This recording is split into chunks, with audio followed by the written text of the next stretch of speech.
G'day, you mob. What's cracking? How's it going?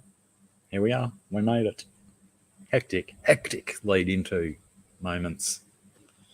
But we're here now. We're all here. I'm fast asleep inside. But out here, as you can see, I'm wide awake. Wide awake. Oh, there he is. He's back. I only had black screen. Then all of a sudden, there was no black screen. I had a lens cap. I had a lens cap on. You could hear me, but you couldn't see me, you creep.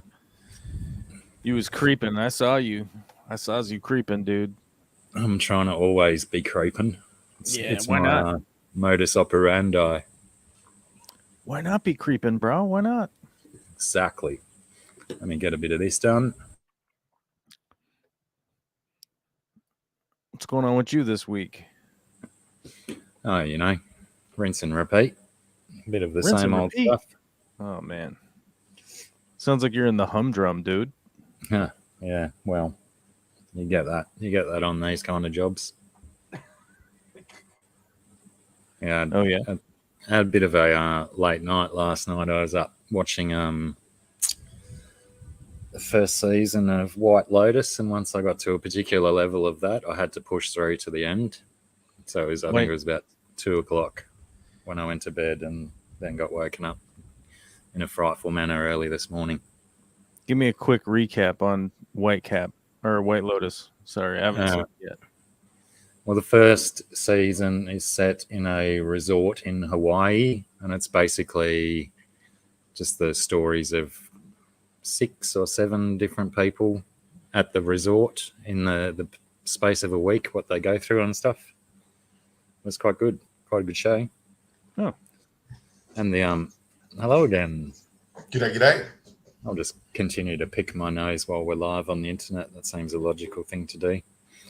I was plucking hairs, though. Everyone knows I don't pick my nose. I only pluck hairs. It took a little while to get into, but once that you could tell they were trying to trick you and stuff, it became a lot more intriguing. And there's a New Zealand guy that plays like the hotel manager dude, and he's fantastic. I fell in love with him instantly. I have no idea who he is or if I've ever seen him in anything before, but he was just brilliant. Yeah. So good at what he does. And just is very campy and very New Zealand-y. At first, I couldn't pick whether he was Australian or New Zealand, but I leaned towards New Zealand in the end. He just didn't have that exaggerated Kiwi accent. All right, let's do some highs. James Hukulak, back on top, brother. Back with another bucket of kudos in the post to you, lad. Well done. Didn't give people many chances today because it was only 32 minutes from live when I put the stream up. So, yeah, you did well, mate, to come in first. Mike in LA, how are you? Huawei, love you too, bro. AAA, how's it going? BJ, a good evening. Punchy Paints, how are you, love? Good to see you. 40 degrees, that must have been mind-blowing. Almost warm and stuff. The 40 degrees. It's like, it's not Celsius, I mean, you'll take it, right? I mean, Pam will definitely take 40 degrees at the moment. Yeah. I mean, yes. I would imagine. Kat McKenzie, how are you, Kat?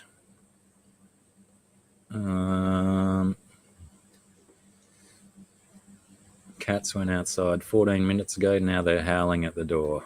Yes, they probably don't want to stay out there too long. Sky Dancer, good evening.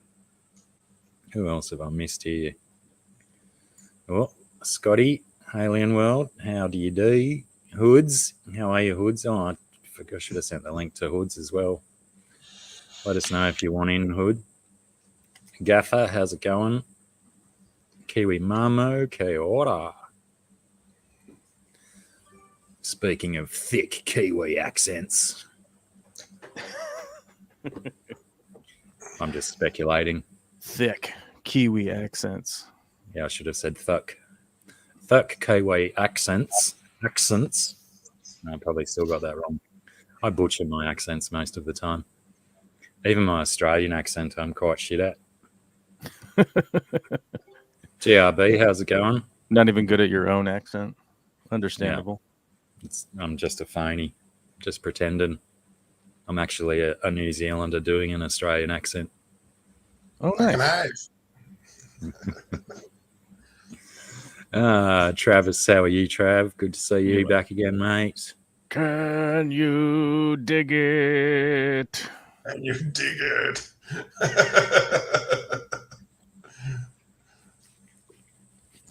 So many itch in my nose. But yeah, it's about to White be Lotus, it's about to be plummeting temps here again tomorrow night. I think it's supposed to drop down to like 14 tomorrow night, so kind of crazy. Right. Craig, how's it going? It's like negative 1,000 in Celsius, I think. Yeah, minus 1,000. Pretty sure. Craig from Taree, if I remember rightly. Wrongly accused him of being an American last week. Wrongful. It was an attack. You know, sometimes it feels that way. Lucky, we know more decent, good, kind American folk than shitty, annoying ones. Hopefully. So, what else has been going on? With me? With everyone. Everyone on with the me, planet. I've just been getting wild. You know how it is. I just had my house painted. It's quite disturbing having all your stuff moved around the house. Oh, I'm still a bit perturbed. Got to get everything back in its right place. A lot of shuffling in my future. Shuffling about. For me to get things back in their right place, I just have to look for the line created by the dust. Yeah, that would help. I should have marked it all off like with stage tape. Hmm. To get it back to the same spots. Oh well. Life, I was just going to say, life is about learning lessons, and you've learned a valuable one here today, or there today, I should say. Yeah, I got to tear the carpet out of my joint because I think it's primarily responsible for my dust situation. Carpet will do that. Yeah. And, you know, I like walking on concrete. I'm fine with that. It can Until get painful. Until winter comes and I complain about how cold the floor is. That's right. That's what rugs are for. Yeah. Need a Persian rug. Magic carpet ride. I've got a magic pentagram rug that Sarah gave me. Nice. It's for all of our evil rituals that we do. But that's currently out here now because it was underneath the shambles of the corner where the dodgy air conditioning was causing problems. You know, that happened like 2 or 3 weeks ago. Mm-hmm. Oh, and my that corner of my room, actually, that whole room is in a complete shambles at the moment. I'd love to be able to pull everything out of there, pull the carpet out, and then rebuild it. You finished your emu, Pam. Well done. Have to get a look at that.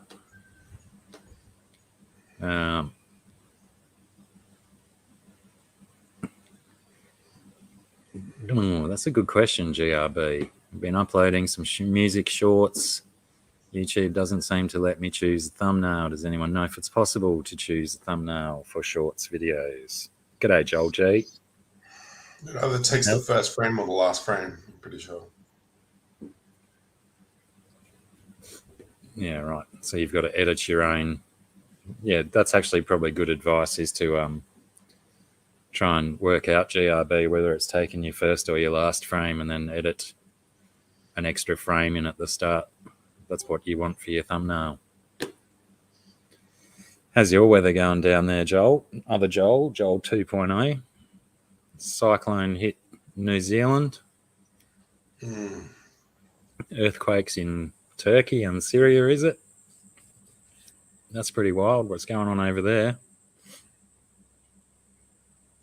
They might get a new building code going on over in that part of the world. The amount of buildings that are falling down from the earthquakes. Probably. One would hope. These ultra progressive new world countries want to get some laws into place about how you're allowed to build a building. Although maybe earthquakes haven't been a thing there for a long time, so maybe they haven't had to consider it. Who can tell? Probably the Google would be able to tell if I looked up when the last time an earthquake was in Syria. But anyway, I'm more concerned about Joel G's New Zealand weather. Right.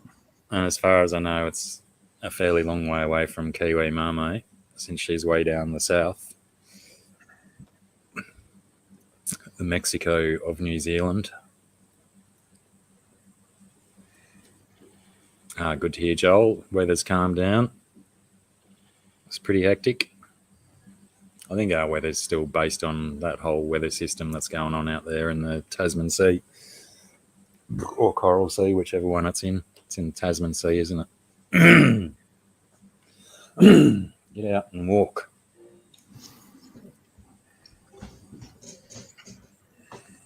Get out and walk in the Tasmanian Sea. Oh, I was talking to the frog in my throat. Oh.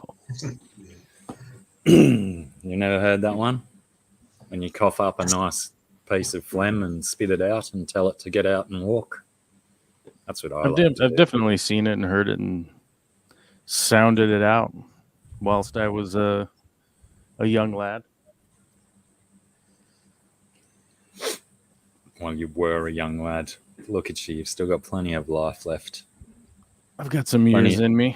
I've got a young daughter here that's just sucking it right out, though. Well, kids will either keep you young or age you real quick. True. One or the other is happening. Gaffer coming through with the facts. Last Syrian earthquake, 20th of May, 1202. That's a few years ago, probably before they even thought of things like building codes and whatnot. Yeah, probably. It's a long time between drinks, earthquakes. Oh, my nose is giving me the shits. Can anyone tell that my nose is really irritated today? Because I have barely left it alone this whole show. I feel like I got sand in this eye, so I'm right there with you. It's just an eye situation. And you're obviously more restrained than me, that you'll leave it alone and not rub at it. Now you're playing with your nose too. I've been rubbing at it like crazy and putting eye drops in it. I feel like I got, I don't know, sand in my eye or like an eyelash. I don't know. All day. It's driving me nuts, man. You can't get them. It's making me crazy. G'day, Aqua Gardens and Paddy. How's it going? Turkey had bad earthquakes in 1977. Must have been far enough away from Syria to not count for them. But yeah, wild situations going on all around the planet.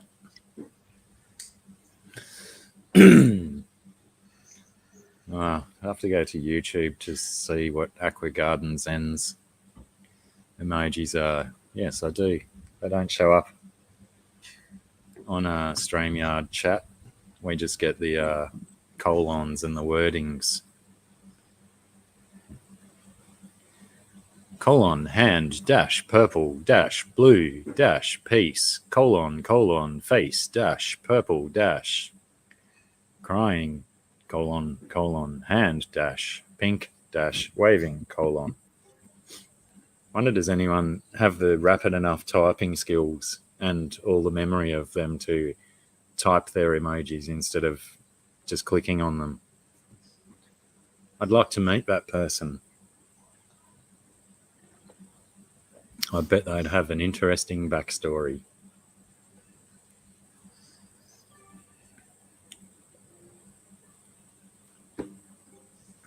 Oh, I'm going to have to take a cigarette lighter to my nose or something shortly.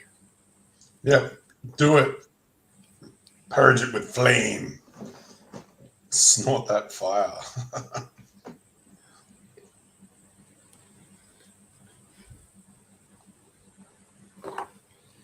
It's probably too windy and I'll set my whole head on fire.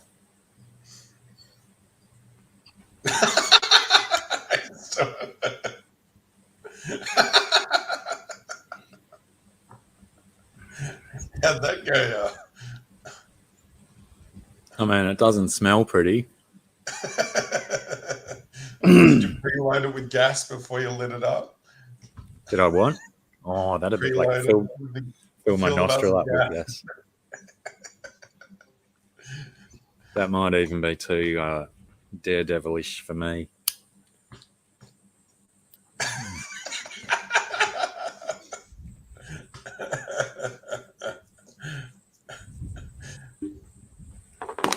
Yeah, but that's annoying when you get something in your eye and you go at it and can't get rid of it.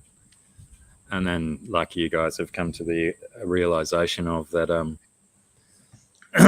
it's more likely that you did get rid of it, but you scratched your eyeball in the process of getting rid of it and made things worse.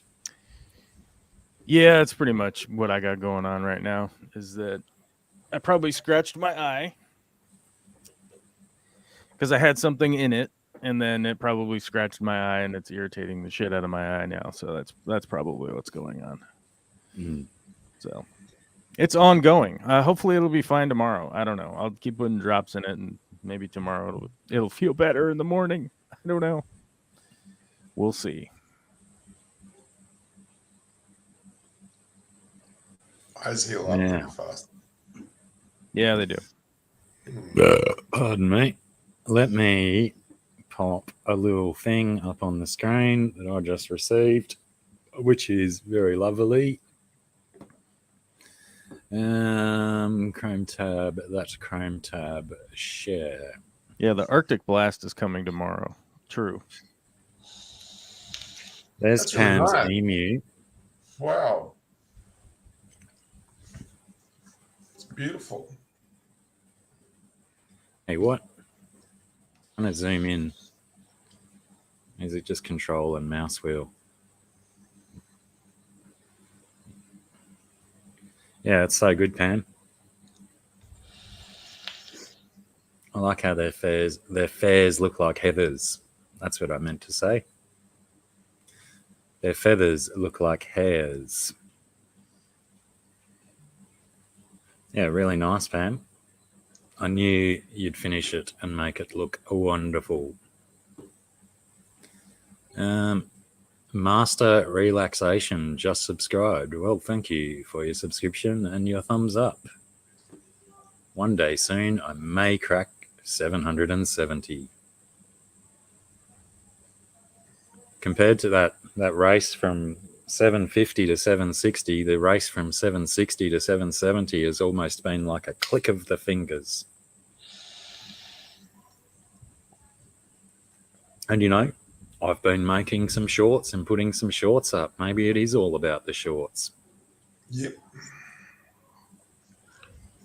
Oh, I didn't upload my koala footage. That was pretty rad. Should do that. G'day, mismatched socks. Seems like a moon or two since I've seen you.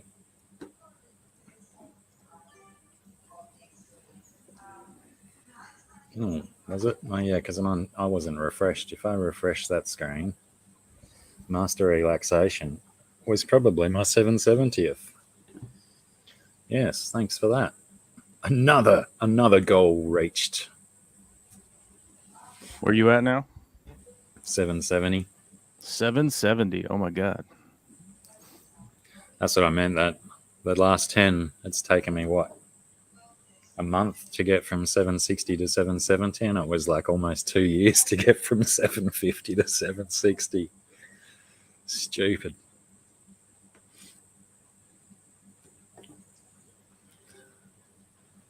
You were Master Relaxation. You're the 770th. And because of that, you'll never be forgotten unless somebody unsubscribes in the next minute or two. Then you'll always be the 770th, I suppose.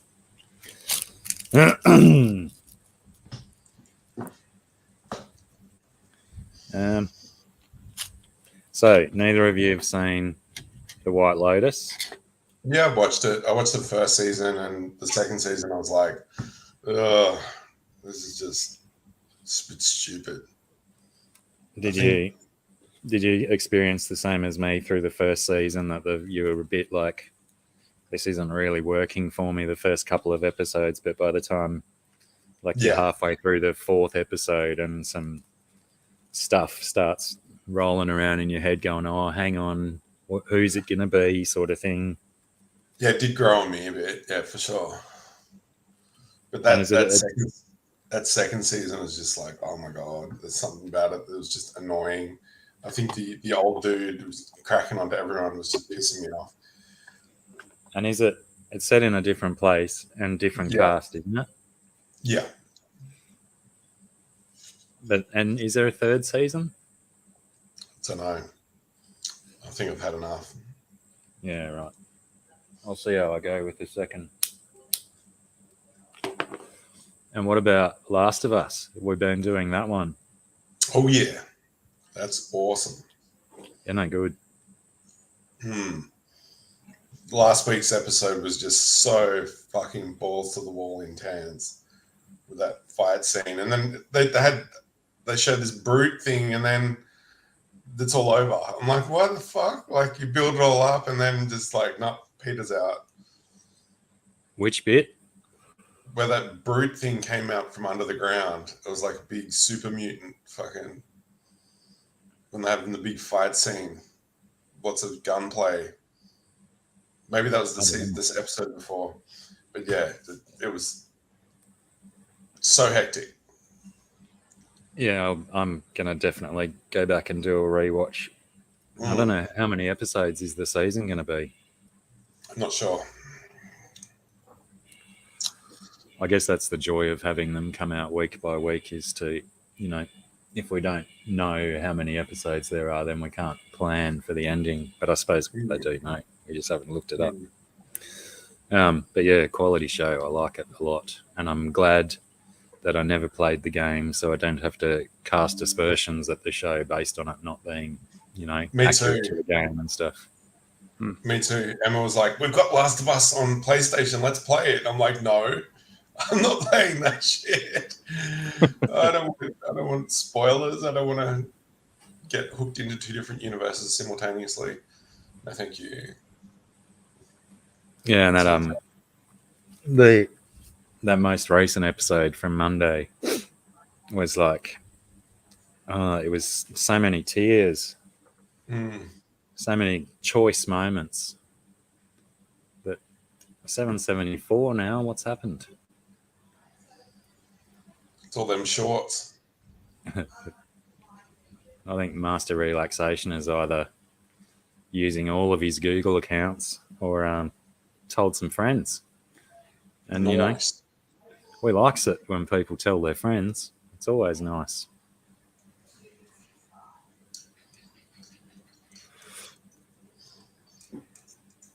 So you haven't watched either of those ones, Joel? Or Gerald, I should say.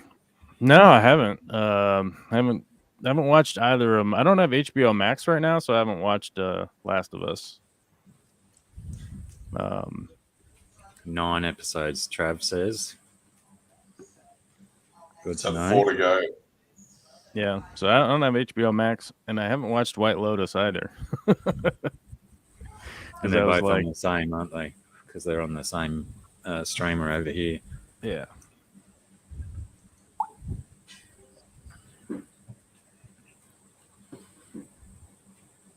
Yeah, I enjoyed White Lotus, but White Lotus is no Last of Us.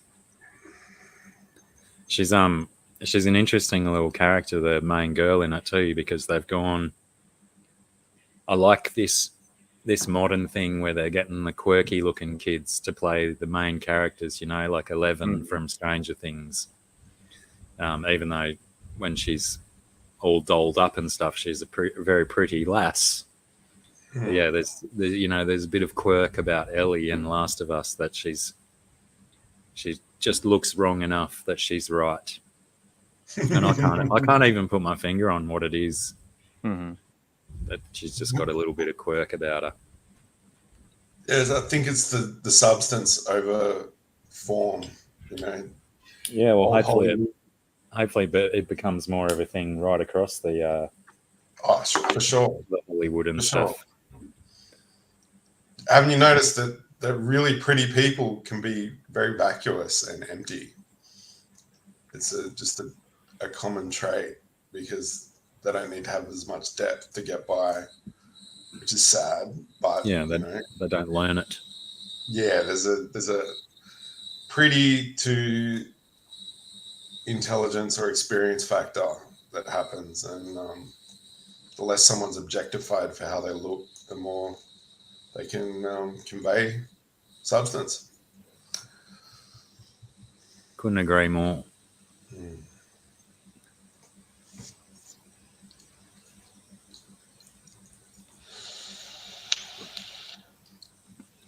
Anyone watching 1923? Harrison Ford and Helen Mirren.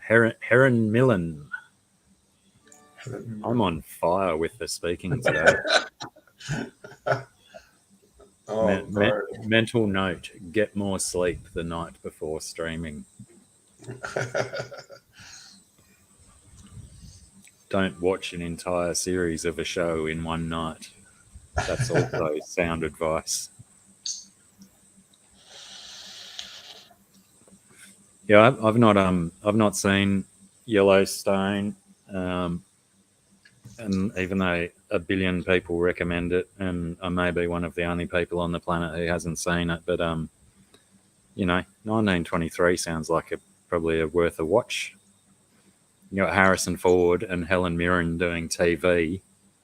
It must be a good script or something, or they're getting paid out the wahoo for it. Probably a little bit of both. Bored old fart, I'm sure you have a lot of experience to make up for the lack of pretty or intelligence. That's why he's bored now. He's had so much experience, his current life isn't stacking up. Need to prestige. Start again, level it. Level up. Clock it, start again. Yeah. Start something new. When American kids were kids and your video games were beatable, what did you call it when you beat the video game? Yeah, and Josh, you as well. Did you call it clocking it? Yep. Or were American kids just we beat it, or I got there, I finished it. Yeah, I don't know where. Beat it off. I don't know where our term "clocked" came from. Yeah, maybe probably from the old Game and Watches. That's what I was going to suggest, because the clock, the score thing only had three digits and only up to 9. So when you clocked it, you've reset it back to 0. That's an interesting concept. G'day, ball space.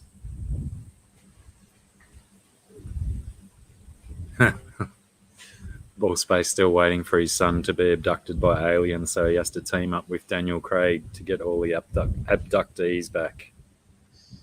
What was that one called? Cowboys versus Aliens, wasn't it? Yeah, that was good.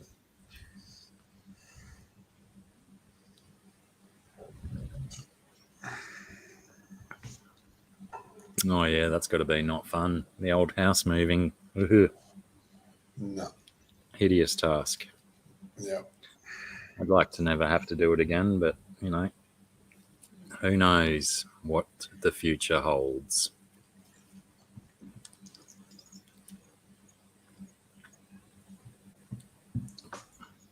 It's almost like burning everything's the sensible option and just start again.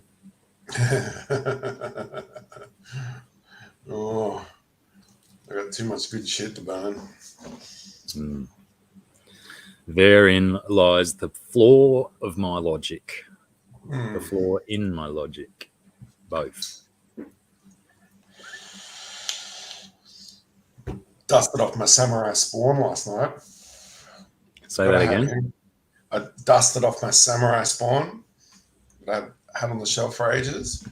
Such a cool figure. I thought you said you dusted off your samurai sword. No, I don't have a samurai sword. I have a flambeau. Probably sensible too. Who knows what you get up to with a samurai sword? You have too much fun with small knives, let alone big knives. Yeah, I got a flambeau, a double-handed one. That's pretty wicked. Wavy sword blade, flame sword from Pakistan. The wavy flame sword from Pakistan. Yeah, you want to see it? Yes, of course we do. Yeah. Here we go.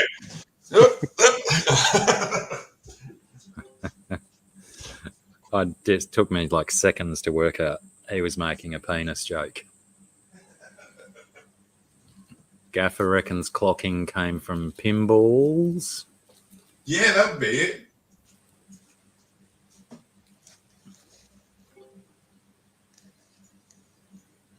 Oh, still more to go. No, I'm not taking it all the way out. But anyway, got chainmail gloves for it as well. That blacksmith was drunk that day. Oh, couldn't draw a straight line. Specially designed for the drawback, so you don't hack or slash with it. You get it behind someone's guard, and then draw it back really fast, and all the serrations will lacerate your victim. Yeah, right. Weapon. It's all G'day, about lazily get it behind someone's neck or under their shoulder or in their groin, and just pull it back. So it's like the weapons in June.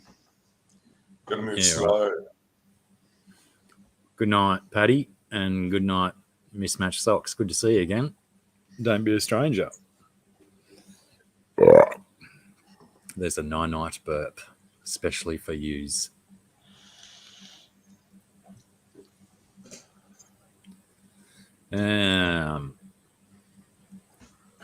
What other meaningless dribble can we talk about? I do still have like 1,000 things to do, so I'm going to try not to go for 4 hours tonight, or 3 hours, whatever we did last week, 3.5 hours. And how many hours? How many hours did you go for? I think it was 3.5 last week. It seemed to be quite long.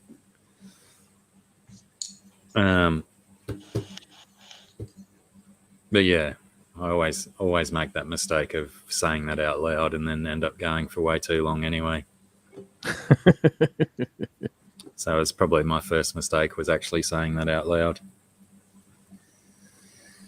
But yes, still much things to do after the morning's events. G'day, Vinoksky. I was doing a social experiment, Gaffer. If I played with my nose and spoke about it, then everyone else would start fiddling with theirs. Everybody would start doing it, huh? Yeah. 3.5 hours. No wonder Sarah was smiling so much.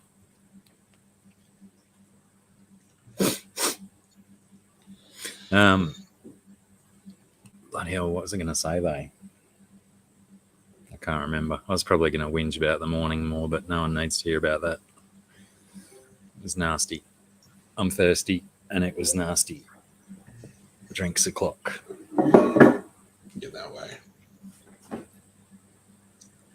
It's time to get loaded.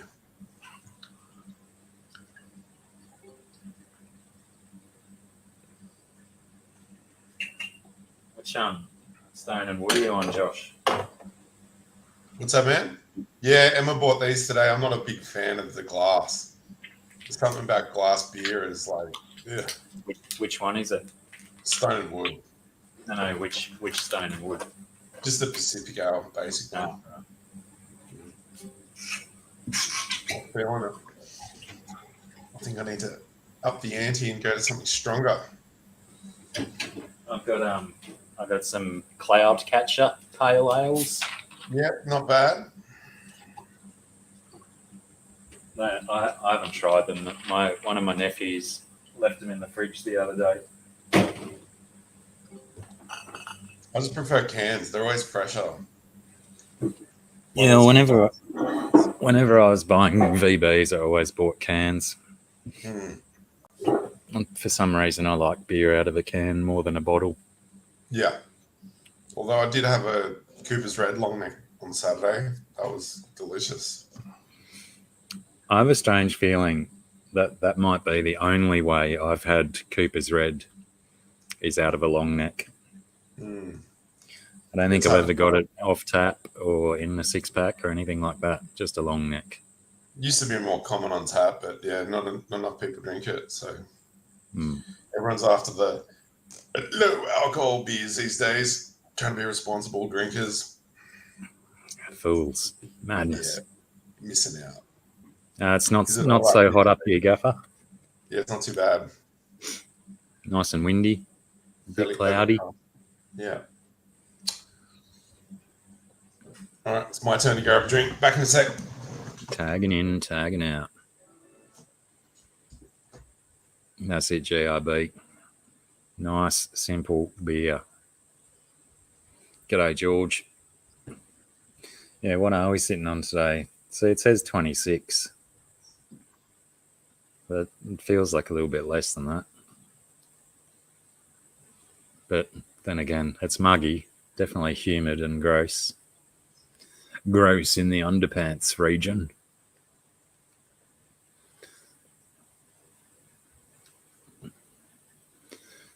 She did, didn't she? I can't remember what song she played though. Was it Witch's Wrath? I think it was. That's a great song. She inspired me to learn it as well, so I was practicing it ever since last week. Well, not ever since, because I haven't practiced it for a few nights, but I'm having a crack at it. It's nice fun to play the guitar once in a while when you're slack with it like me.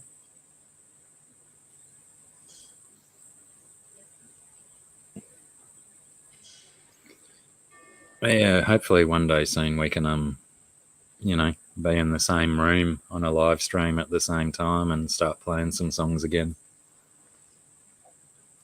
Because that was always good fun when we did that for an audience of people who enjoyed it or tolerated it, I should say.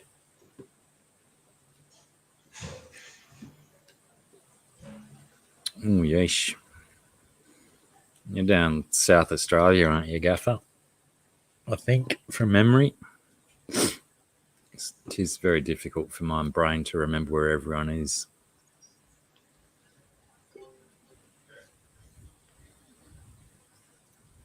Oh, yay. It's probably not doing wonders for my nose when my hairs get hung up on my nose like that as well.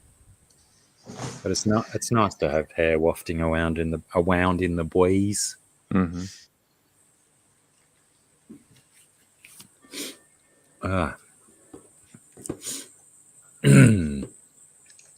What did you move on to?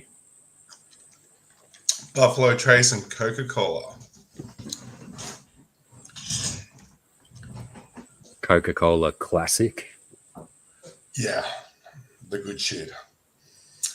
Last bit of my bourbon, but I filled it up quite out there with ice, with burbs. Nice and strong. Irresponsible drinking.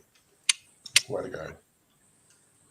You've got a responsibility to yourself to make sure you get an adequate amount of alcohol. That's right. It's important. BJ says she's having a heat wave, 72 in the dead of winter. Isn't really? Just a warm wave? It's pretty warm in the winter time. So, yeah. Very much. GRB, I heard a story from a Vietnam vet that they traded a kangaroo feather for a service pistol because our our troopers, our grunts didn't get sidearms as standard issue. They just had their rifles. And he really wanted a pistol, so he traded a fucking a chook feather and said it was a kangaroo feather. Brilliant. Yeah. All right, Don, thanks for popping in, mate. I'll see you next time. See you, Don.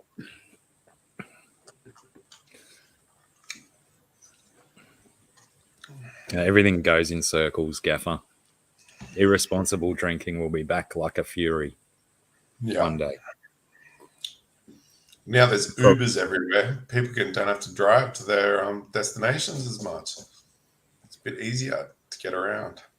You just have to wait for all of the children of these responsible drinkers to grow up and, all these things that skip a generation.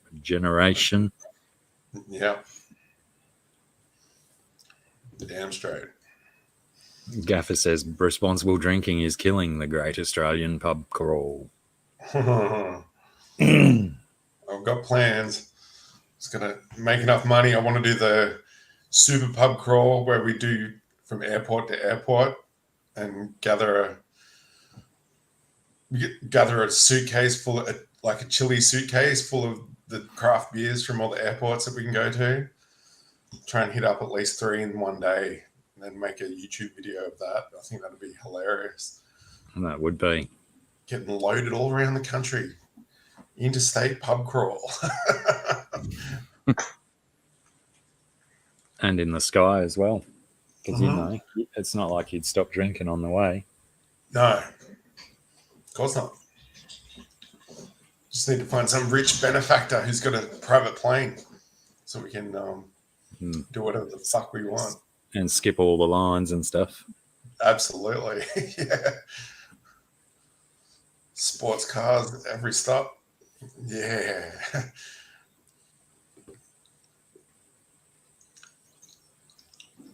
Oh, goodness gracious. Is that enough?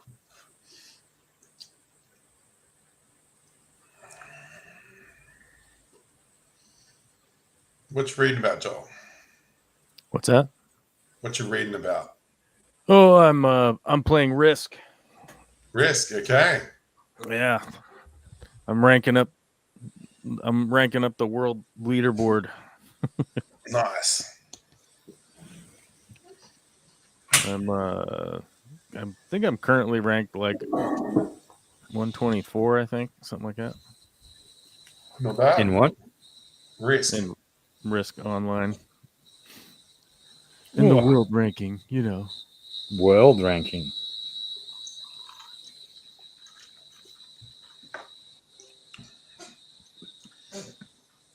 He's just having a casual pluck a duck. Having a moment. You know how it is. Yeah. I think it's because I've just got too many of the fine little white hairs right around the rim of my nose where it's the most sensitive. And they're the ones I probably should have just kept burning them off. But, why not give everyone 2 treats in one show? Nose burning and nose plucking. And then the solid amount of tears that I'll generate out of my eyes from doing it. Oh. Have a sook. Go on. They're tears of pleasure. You might even get a few sneezes out of me. I've plucked eyebrow hairs before up in here, and it's made me sneeze in the past. I found that one interesting. Yep. Must tickle the same nerve or something.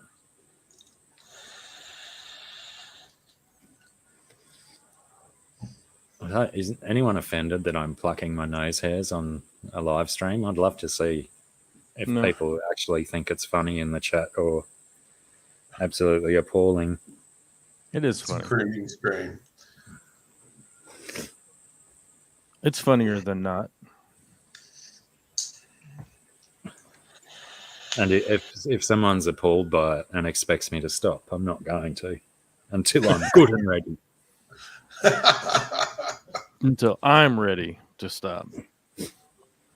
Got it. Probably once the tingling's gone away. But yeah, now I've got the tingling starting in different spots, so I'll just have to keep chasing the tingling around. G'day, Cody.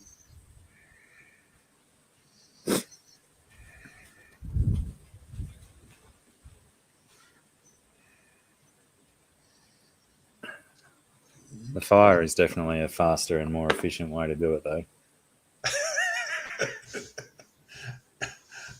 Have you seen the shots of the Middle Eastern barbers using flame to singe their hair? Pretty wild. Apparently, it's and the good the thing Indian ones, ear cleaning and stuff. Those ones are pretty wild too. Yeah.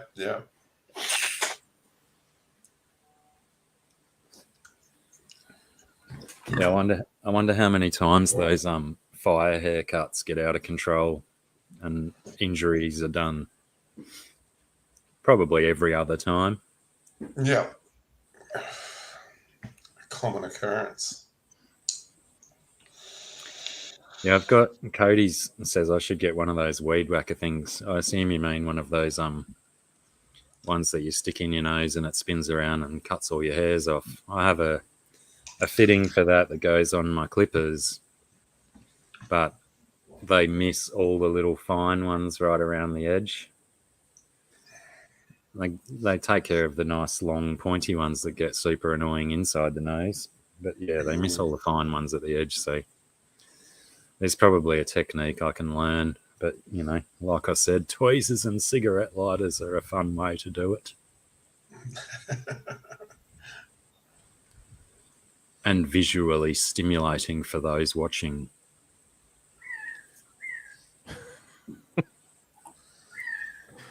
Generally true. Yeah, Travis for sure. It's on tap in Australia. It's all about the taps. And I think it's pretty much on draft almost everywhere else around the world. Probably NZ might be the same as us on tap.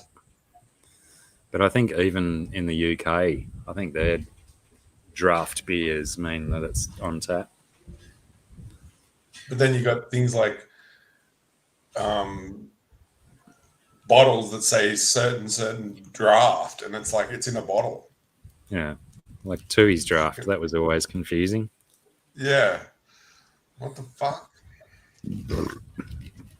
Maybe it was that brands doing that were responsible for saying on tap instead of draft in this country. Fire is maintaining. Yeah, fire, burn. So I think the power move would be to fill the nostril up with gas, and then light it, and then blow the flame out the nose to the dragon. You're a bad influence, Joshua. I'm looking at my lighter and I'm super tempted to have a go. Fire in the brain.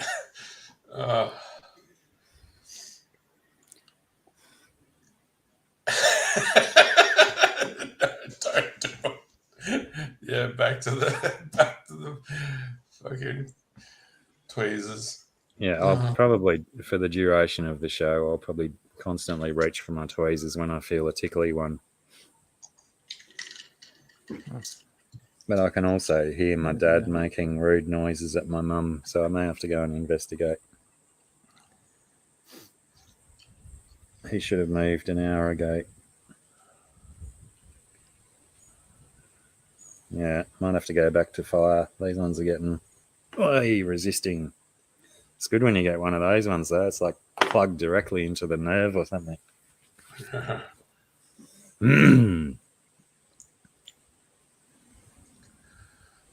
got this Brookie's sanitizer the local gin company makes, and after a bit of public exposure, I was a bit worried about getting COVID. So when I got home, I squirted it because we got it in a squeezy bottle instead of just the spray bottle instead of the normal bottles. And I put it up my nose and gave myself 2 big squirts. Oh my God. That would sting like hell. Oh, fucking hell. But killed everything bad up the nose. That was good. Probably everything good too. Yeah. Yeah, Anyway. I've been using it on my skin since the pandemic started, and my skin never looked healthier. It's like a good nuke for all the bacteria on your face. And all your, what do you call them? Eyelash mites. I'm sure alcohol would kill them off as well. Yeah. I don't know. Are they beneficial to us or are they just parasites? I think they'd eat any crap that got in your follicles. So, but if you've got a major infestation, I'm sure they could fuck with how you look. Well, I had a mate who he'd use a garden mite product. I think it was pyrethrum based.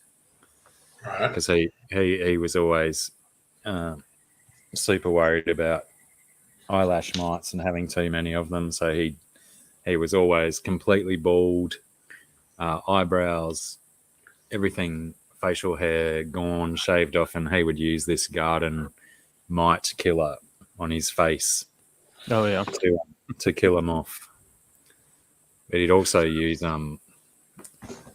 what's the other one? Not mineral turpentine. There's a different type. Pine sap turpentine. Huh? Pine tar.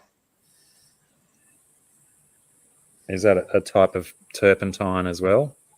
No, pine tar's like people use it in their hair for like dandruff and shit like that, I think. Yeah, no, this was I wish I could remember what it was called, but it was a type of turpentine, and he'd use it for an internal cleanse. Ooh. So, like, do like a shot glass or more of this turpentine. It wasn't mineral turpentine though, so there must be a couple of different sorts. There's a plant one. He'd pretty much within half an hour he'd be cleansing on the toilet. You know, it'd just go straight through and clean everything out. Distraction. Yeah, I'm not sure if regular use of that would cause some form of permanent damage. Oh, for sure. He swore by it though.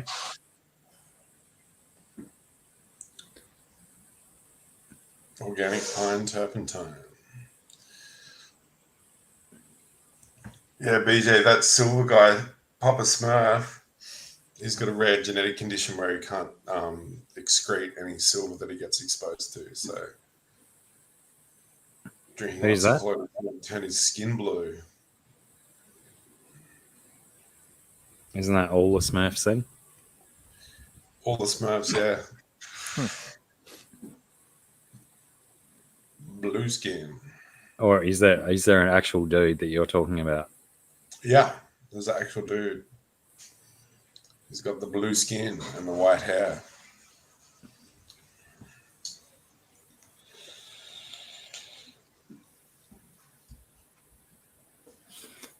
Interesting. I'd like to see this guy. Yeah, pull up Blue Man.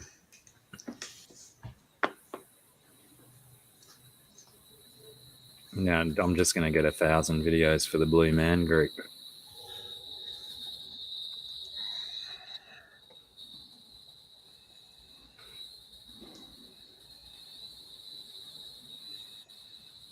Crikey. What other keyword can I put in that'll differentiate him from Blue Man group? Oh, the Blue Man, maybe? White or silver Blue Man. Pardon me. And he died of a heart attack 9 years ago. Pardon me. All right, he is definitely a Papa Smurf, isn't he?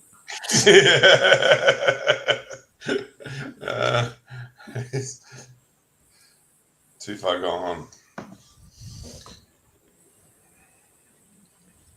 I wonder, would he have ever worn red in his life before the Smurfs came out? That's pretty wild. And what did you say it's caused by? It can't excrete silver. Ingestation, colloidal silver. Yeah. Oh, you can't excrete it, so it just builds up. He couldn't. Yeah. Mm. Most people can, but his body could not, and it lodged in his epidermis. Oh. Probably if you did autopsies, organs might be a bit more blue as well. Yeah, right. Wild. It's amazing what humans are capable of when they're incapable of something. No,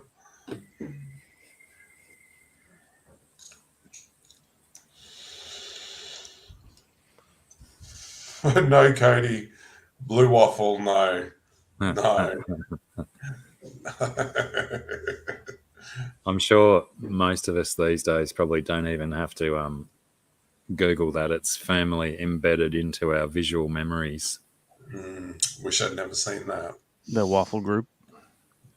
Blue waffle. The blue waffle. The blue waffle group, I mean, you know? Well, yeah, there's lots of pictures out there. You could group them together. The Blue Waffle Man group. Yeah, they missed the beat, didn't they, by not calling their band that? Yeah. Coulda, shoulda, woulda. Missed the boat. The boat to where? Oh, do you guys know KLF? KLF is going to rock you. That KLF. Yeah. Not the Swedish airline or whatever it is. No, so you know what KLF stands for? No. Copyright Liberation Front. No. Because they were stealing samples all the time. They were, and they had an album called the White Album, and it was due to be released when their big push was going on, and about half the samples in the album were not cleared. And so they got in big trouble. It all got pulled. Eventually re-released it for the uncleared samples. And then about a year or two ago, they came out with a short movie called The Rights of Moo. That's got some pretty good talent, voiceover talent, and it's made really well. It's a really creepy little short movie about... And it's old. Isn't it? No, it got released just a couple of years ago, The Rights of Moo. Oh, Yeah. It seems like it's old. It seems like it's really old. It's done like a 70s vibe. Sorry. Yeah, it's not the 70s anyway, Emma.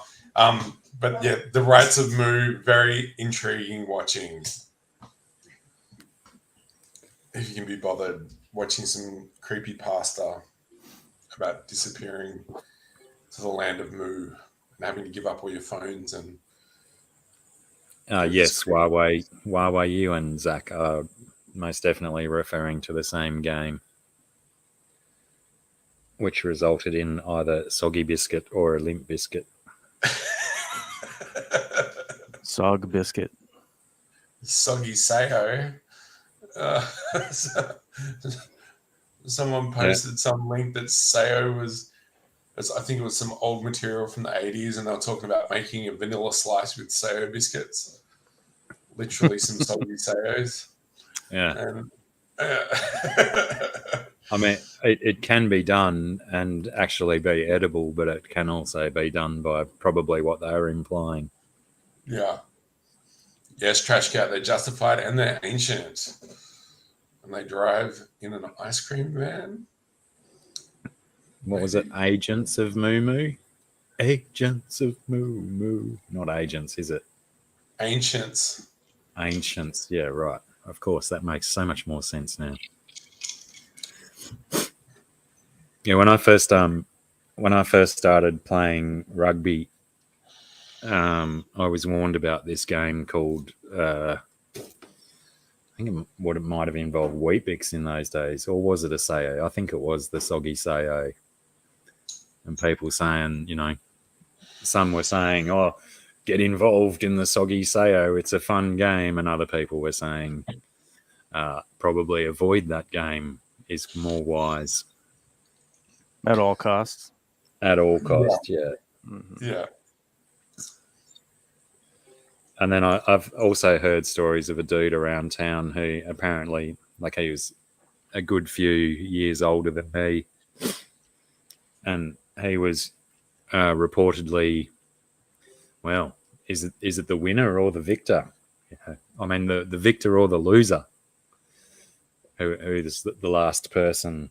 And I always heard that this particular dude around town lost it multiple times, and you can sort of see it in his face if you run into him in the street that he's lost that game a couple of times. It's sort of etched into his personality now.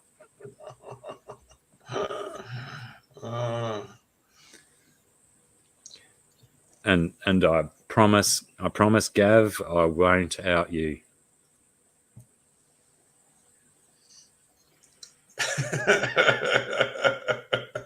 We need to get him for a guest appearance to tell us the story of the dreaded fate of the loss. Yeah. I wonder has enough time passed that he'd accept it and say, yeah, it's all true, or if he's still in this mad stage of denial that he'd never want to admit to doing that. And is peer pressure necessarily strong enough to actually make someone perform the required finishing move? I don't think so. I think it's all urban legend based stuff. It's yeah. I'm not gonna go, man. I've got a excellent change of subject. Yeah. Not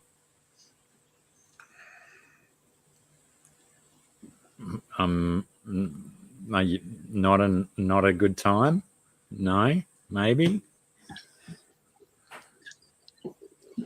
Yeah, Sarah. Now listen to my non-verbal communication.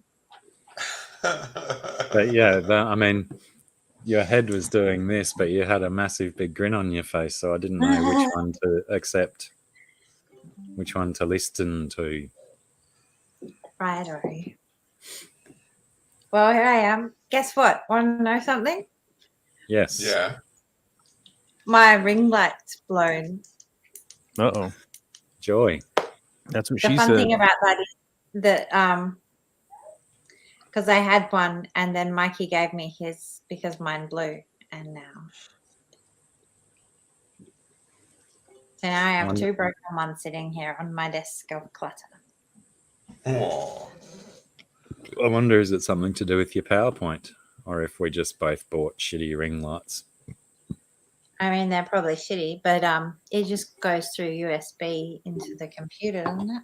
Ah, yeah, of course it does. Duh. I was just scrambling for an excuse that mine couldn't possibly be as terrible. It couldn't possibly blow as fast as yours did, but it obviously was. I mean, for me, mine lasted a lot longer than yours did. Yeah, but mine was like $28 or something. It was dirt cheap, bottom of the barrel kind of ring light.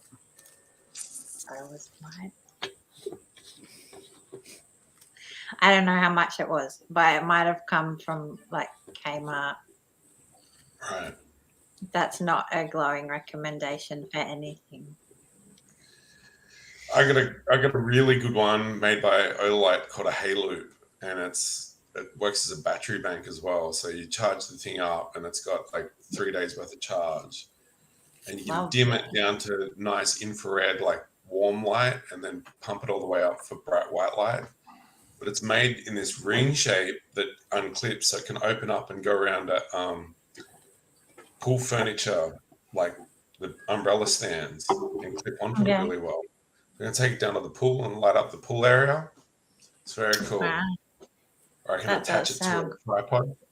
It's pretty high tech, but expensive. I think it was about $140. Yeah. Not cheap. I don't have that kind of dough to roll in. Yeah. Sometimes it definitely pays to spend the extra money, isn't it? Like it Yeah. always does. I was having that conversation with my kids about the toaster because I've always like just bought a good toaster. Mhm. And usually they last for years and years and years and years and years. And the last one got thrown away because we were moving house and my mum decided to clean it for us. But she Oh, likes no. to clean, she cleans with all sorts of stuff. Oh, And so it had all this like red residue and it was like sticky. And my eldest son just said, no, we're not using that. It's not coming with us. You're not even gonna. And so it got the toss. And he just went to the supermarket and bought a toaster.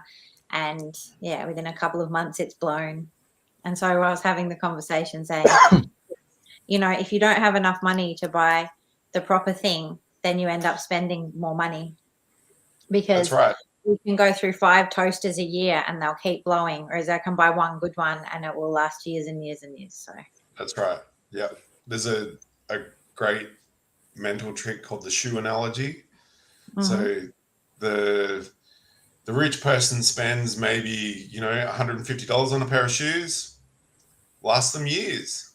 Poor person can't afford more than $50 on the pair of shoes. They end up spending enough to buy 5 pairs of their shitty shoes in the same period that the rich person only bought one. yeah, And it sucks. It so sucks. But yeah, it the absolutely TP does. trap, it's not the game you want to play. May as well get good quality or as best as you can afford because it does Yeah. last. I'm always for that. But Yeah. I mean, I'm just a new ring light's not in my budget. Yeah. So it's okay. It's not a burning hot day, so I can just have the window open and that's for free.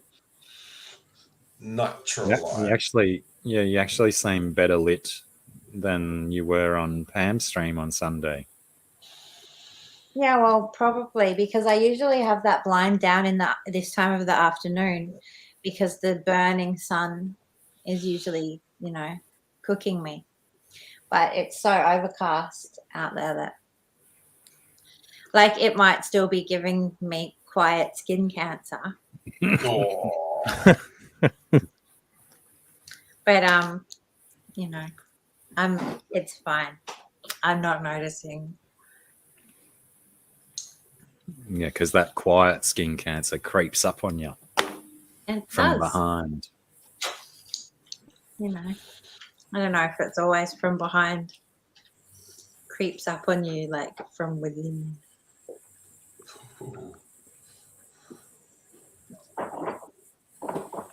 Thousands of people in the chat saying hi to Sarah. Hi, thousands of people. Pardon me. Hello, puppy. What's your dog's name, Sarah? Her name is Billy. Hello, Billy. Billy, Billy, don't you lose my number. You know that song? Because I'm not anywhere. Yeah, that's right. And I can't find you. I can't find you. I can't find you. Billy.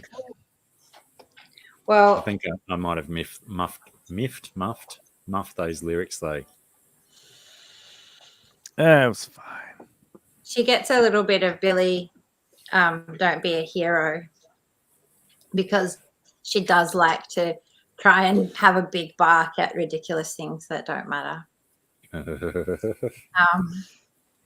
But I must admit to like very often just calling her poo-poo face.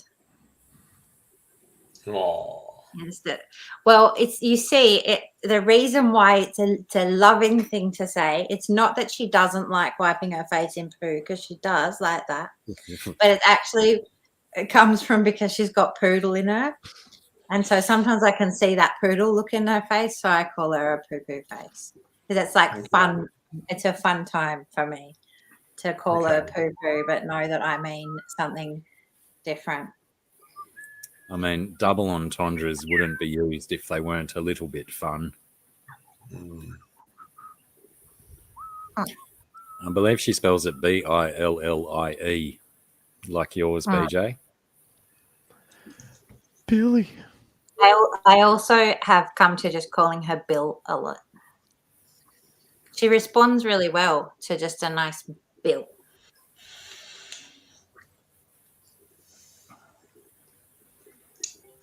It's She'll not stop what single she's doing. syllable. I didn't choose her name either. It was provided Okay. for me. Wasn't it a mandatory requirement? Yeah. So because my mum actually made the decision to get the dog because she was born on the day that my uncle passed away.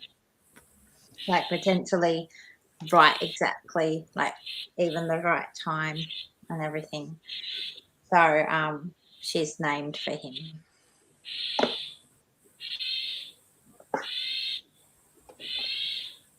Who's got the frog? Is that me? That's Mikey, That's I me. think. Yeah, right. Yeah, I don't know nothing about no frogs. Sorry, guys. I just don't. I was confused yesterday because I had a reasonably large sounding animal walking around on my roof in the middle of the day, and normally it's only possums that walk around on the roof, but for a possum to be walking around in the middle of the day for so long, it was like almost like 45 minutes it was stumbling around on the roof. But did it turn out to be a possum or was it just a cat? Well, I didn't get up there. It could have been a cat. I thought it might have been a goanna at one stage, but if a goanna's walking on a tin roof, you're going to hear its tail scraping as well, and there was none of that. And yeah, I struggle to imagine where a cat would get up onto the roof from. I reckon it could get up there. A little bit of grim determination in it to get there.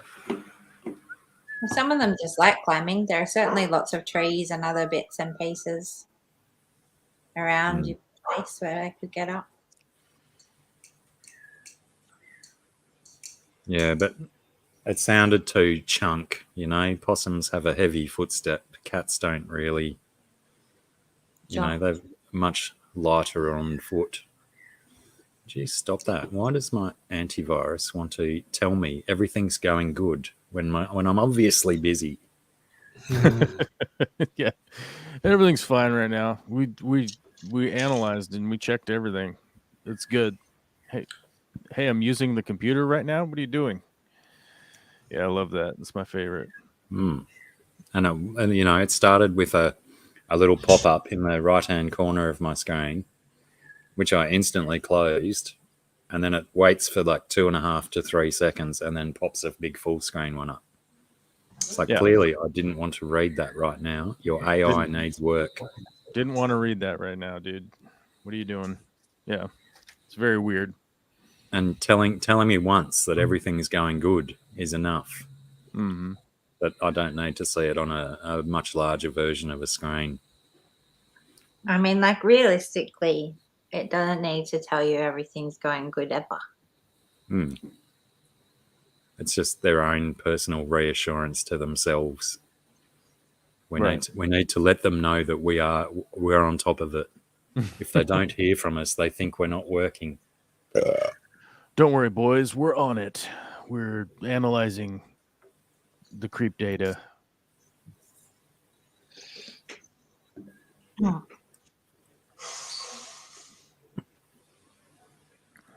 found my fly spray. I was looking for that last night.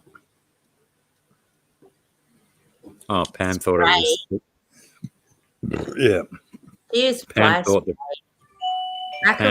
frog was me trying to breathe after burning my nose hairs. What is that?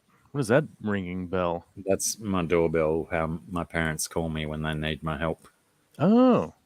What were you saying about fly spray, Scungy? I was saying, how come we have spent so long together and I don't know that you would use fly spray? Because I rarely have to. But sometimes cockroaches are a thing. So they're more frogs, man. Yeah, that's true.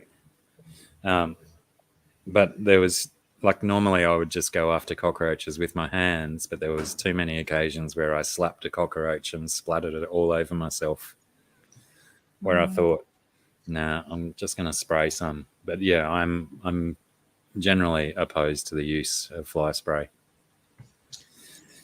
But I I'm once going got bitten by a cockroach in my car. bitten. Yeah, freaking bit me. I'll do that. I mean, they're related to termites after all. They've definitely got bitey parts. I was so offended. I mean, obviously, I know they've got bitey parts. If you look at what they can chew through, they can chew through some significant stuff. But I was just really offended that it chose to bite me while I was driving in my car. Let me go and investigate what is required of me. I shall return. Talk amongst yourselves. You can field Trash Cat's questions, Sarah. Okay. What does that when you field, does that mean like is that the person like out that catches the ball? Yeah. Is that Yeah. So the question is, may I ask how long you two have been a couple? That's right. How long?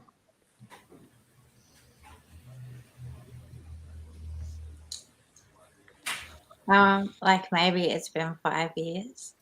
That seems like a really long time. I might be counting that wrong. Hang on, no. 5 extraordinarily long years. Maybe it's only 4. You'd think I would be better at maths than I am, but one of those two. Huh. Yeah. This year will be my 23rd year of being together with Emma. Lovely. Pretty epic. That's impressive. Like that's longer than I've had my kid for. Like he's 18 and a half, and that feels like such a huge relationship and enormous chunk of my life. And like you guys have even more than that. Yeah. Yeah. So yes, Good. It's impressive.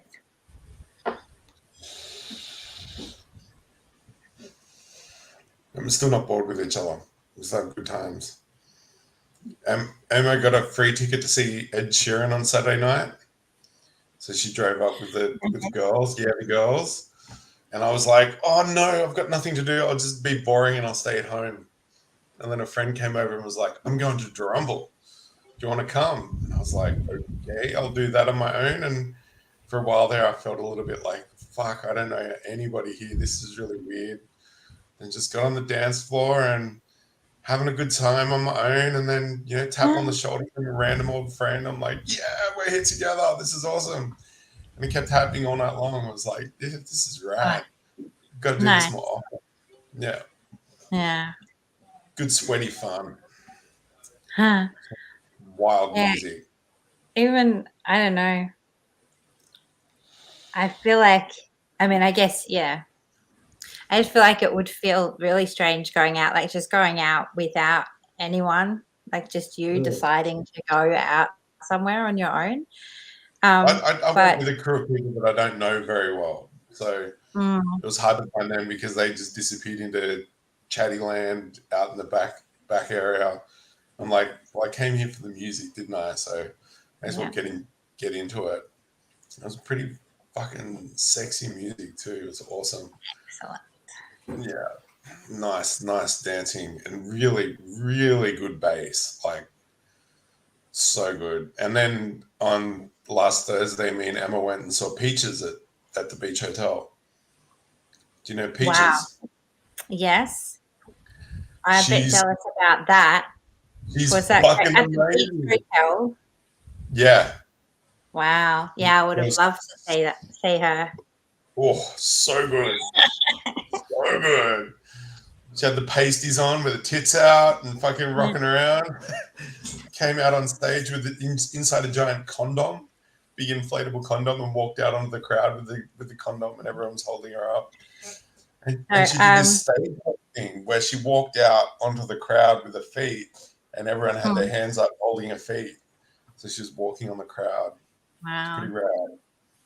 Yeah, I had a friend who went to see her, and he was like, actually going to see that made me question whether I actually am secretly a prude, because it was really confronting for him. And he's not somebody who is at all even vaguely prudish, but he said it was really good, but it was like, it was intense. Yeah, it was. There was some confronting shit, but at the same time, I could handle it. It wasn't that bad. Yeah. I would have handled it. I would like that. My precognition years ago saw it happening, and I was like, oh, there's going to be this gay apocalypse in my future where I get confronted with all this bullshit. And I was like, what the fuck is going on with my brain? Faced like his camp. This isn't confronting at all. But yeah, it's kind of weird being around all this really alternative crowd, and whether or not they looked at me disapprovingly, like being in a standard relationship. But pretty good. Emma got to dance with some seriously hot lesbians. That was fun. That's always fun. They were quite accepting, but yeah, some seriously fugly people and some seriously sexy hot people. All a mixed bag. But it's good to see everyone having confidence within themselves and just to be real. Yeah. But the drinks were so expensive. It's like $30 for 2 beers in plastic cups. Wow. Oh. Yeah, fully. That's so gross. Yeah. I haven't been out in Byron in so many years, and however many years ago I did is whenever I decided it was ridiculous and just not something that I could afford to do. Yeah, not regularly. Fuck no. But so I can't even imagine. Especially, I tend to like at least a couple of nice drinks to start off with. Yeah. And then I'll sort of sink down. Yeah. I tried to get a espresso martini, and they were like, what table are you on? I need a table number. I'm like, fuck. Can't order cocktails unless you have a table. That's a bit fucked up. But, can you not just like, oh, I'll be at that one just right here close to the bar, and then you just stand near it until they bring out a drink? No, they weren't having a bar of it. It was shitty. I was ready to splash out on some seriously expensive liquor. But they barred me. I just got cheap $15 beers. Oh. Pamela Henderson. Let's check. My hand is my girlfriend. Oh, Cody. Oh. Rosie Palmer. She's got a name. Taco kisses for you.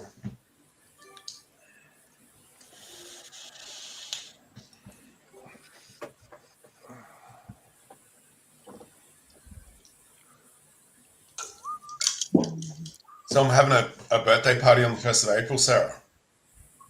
Are you? How far away is that? Like just over a month? Yeah, 1st of April, and it's going to be a Mexican party. Oh. Okay. Tequila. You dressing up? Yeah, I'm going to be Mexico Man. I've got a Mexico Man. Yeah, I'm going to be a superhero called Mexican Man. I've got I should open one of these up, actually. Yeah, go and show us your dress up. Yeah, I got Mexican flags. I'm going to wear one. Let's check it out, see what sort of quality it is. Oh, yeah, it's got ringlets for me to... Yeah, there we go. This is your cape? Yeah, I'm going to wear this as a cape. Flag cape? With a Mexican flag. It'll be awesome. That should fit around my neck nicely. Yeah. Mexico man. Sick.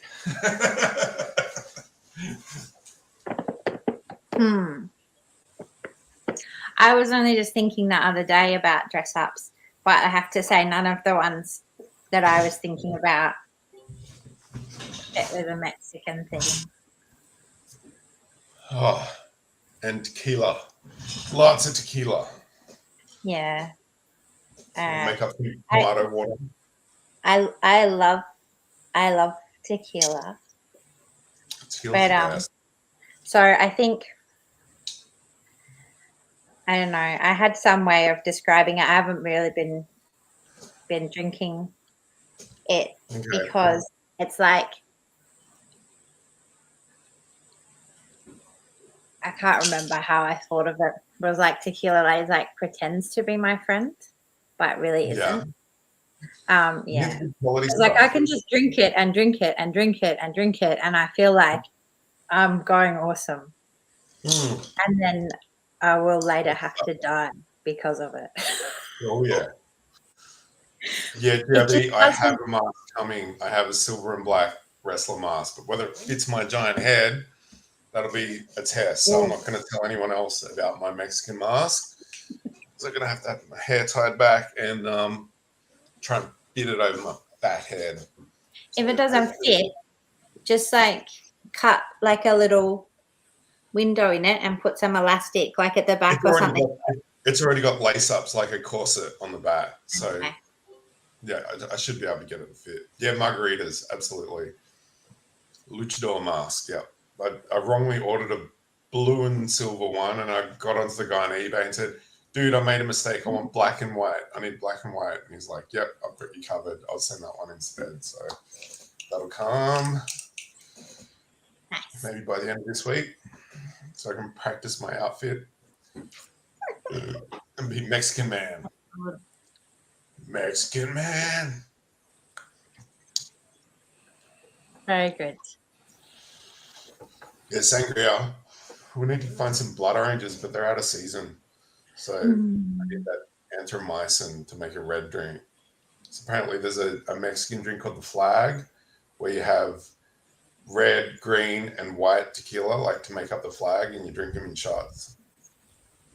Talking to my friend Fernando Ruiz in Mexico, he's like, yeah, man, there's a flag drink. I'm like, sweet, gotta get that going. Get all the drinks going. All the drinks. I did make a sangria once that I'm trying to remember because like it all got drunken and all the people liked it. But see, I don't like wine. Right. I just don't like it. I feel like everybody who likes it is pretending. Yeah. They can't possibly really like it. They're really awful. And I don't even like the way that it makes me feel. Nice. And I know I'm sure that people genuinely do like it. But that's just me expressing how very much I really, really don't like it. Yeah, it's got a bit of sideways wobble to it. And it always taints your feelings. Used to do a good trick in high school was to get a massive punch bowl and you'd get 2 liters of lift, a cask of goon, actually 4 liters of lift, which is a lemon drink, a cask of goon and a bottle of vodka in a big bowl. And we'd all chuck in to get the ingredients and just grab a cupful, drink it down. It was like a stolly in a bowl. Delicious. But yeah, the wine just puts this, and the white wine just makes this sideways fucking, I'm feeling drunk. Because if it's vodka, you can drink it and you go, yeah, I'm feeling good. I don't feel fucked up, but the wine makes you feel fucked up. Okay. Badges, we don't know enough stinking badges. Do I need a badge? Oh no. No, I don't need a badge. And I also bought this thing that I think is cursed. It's a 3D printed death whistle, Aztec death whistle. And you blow on its head and it makes this fucked up noise. I've only blown it a few times, but Emma's like, fucking don't blow that thing. Yeah. You've got to research it. It's fucked up. Fucking don't mess with that juju. I'm like, no, it's cool. Oh, scary. Wow. How are you going to know which branch of voodoo you're into if you don't fiddle around with a few of them? Exactly. The death whistle is cool. I think I need a fan. A what? A fan. I think I just realized that I was feeling quite hot, and admittedly, I have long sleeves on my arms. But when I realized I was hot, I realized the fan that's usually sitting here is not sitting here right now. That's been punched. I'm gonna go and chase it down Right.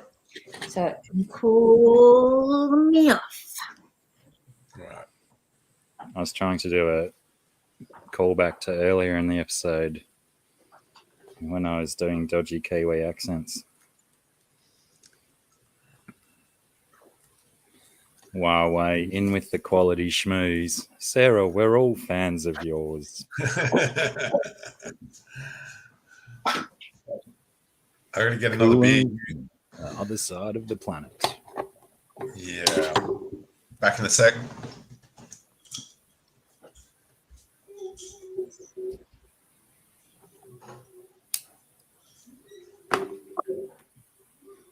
Knock me out with your voodoo. Oh, hang on, that's a different song, isn't it? That's Wayne.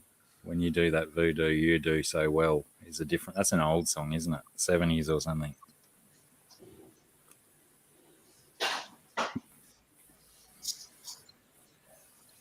Maybe it is the same song. Who can tell?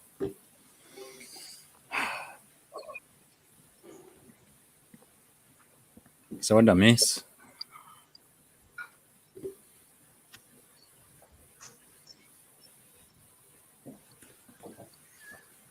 Did Trash Cat find out how long?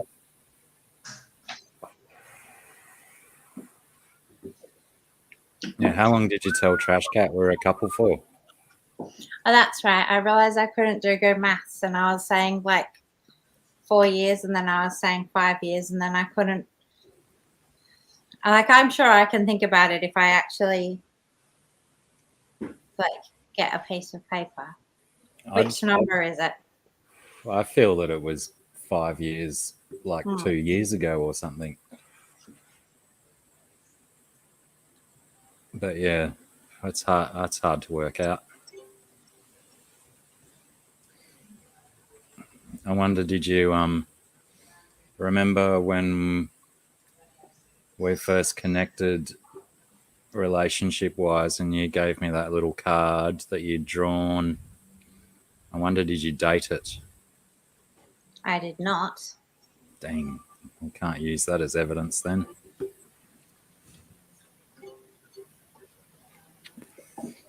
Cody, that's a solid comedy, mate. I thought you were going to go with, that your parents were friends and you were born in the same hospital and stuff, but I suppose they add up as well. Did you find your big fan, Sarah? Yes. Blowing in that breeze. I think the only reason she wanted a fan was because she saw my locks blowing in the breeze and she just wanted to I was emulate. jealous. Maybe I need to pull my hair out and then I'll like. Well, I mean, the rest of us have all got our hair out. Look at Joel's flowing around in the breeze. Mm-hmm. It's flying wild, bro. If there's a breeze that Joel's would still be sitting just like that. That's how I feel. What your hair, Joel? Is that Brill cream? They still sell that here. That's the old ways. One of my son's mates was having a chat to me the other day, and we were having a ciggy. He comes and visits and has ciggies. We're very close, some of my son's mates and me. And his little cigarette tin that he uses was a hair gel tin. and he said that he never runs out of them because my son Josh goes through so much of this hair cream for his hairstyles that he gets a new one like every month or something because of the amount of product that Josh uses in his hair.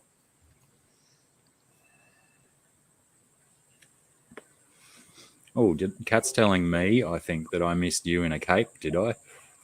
Did you have your cape out as well as your sword? Crikey. Yeah. We're having a Mexican party for my birthday. So I got the Mexican flag. And I can the old eagle eating the snake. That's a funny segue as well because one of my son Joshua's tattoos is a snake eating an eagle. And I got to watch a kookaburra eating a snake the other day. Wow, what sort of snake was it? Well, I couldn't very well tell from a distance that I wasn't that far. It was just like here to the tree, but you know.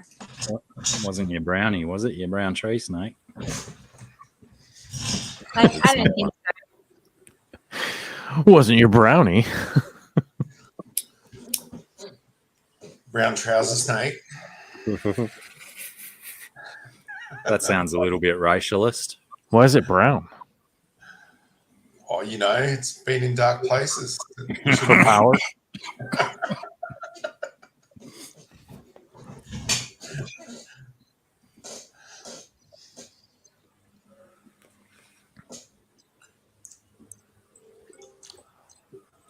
Crikey, Pam's freeway's been crozed.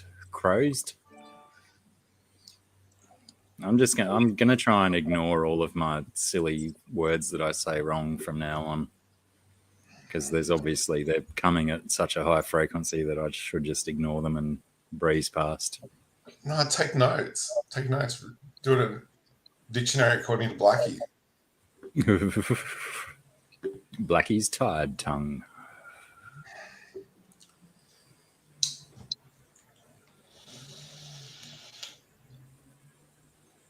Weird beeping sound.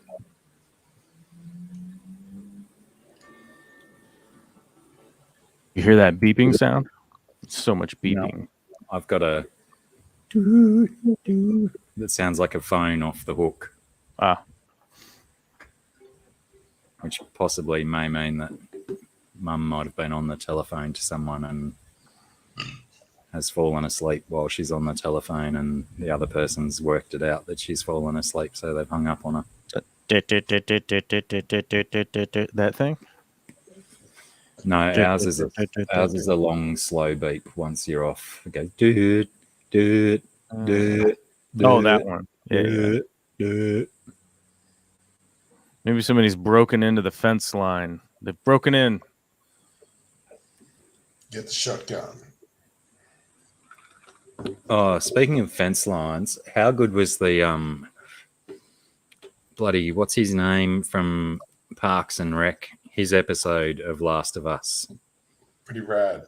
That was such a good episode. As soon as all the military evacuated the town. I watched the show. That's such a good episode. That was. What's that? Hang on, your audio just disappeared when you said it the second time. What's happened with Scungy?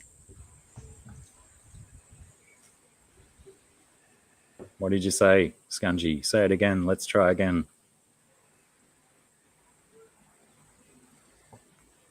Is she just messing with me now?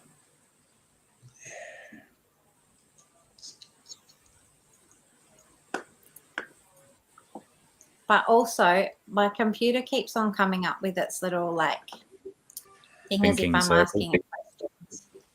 Yeah. Well, no, not the thinking circle. Like the little Siri space ball thing. Even though no one's making any sound. So why is it doing that? Hey Siri, stop misbehaving. And now it does have its thinking circle on. What did you say about The Last of Us, though? that I haven't watched it yet. So I can go if you want to talk about it. No, No, we just Joel mentioned the hasn't seen fans. it either. Yeah, it's just a mention of the cool fans. And No I think spoiler. I probably sent you the night that I was watching that episode. I probably sent you more spoilers than what we'd say here. Like that, you know, that was another episode where, oh yeah, her computer's gone nuts. Yeah, it was another episode that there was just so much love and good feelings and stuff and strife and whatnot that it was another episode that I just had so many tears through. Triple A, welcome back. Work is inconvenient. Yeah.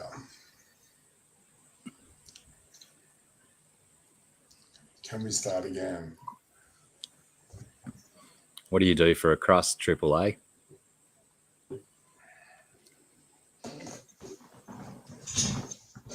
Do you make pizza crusts?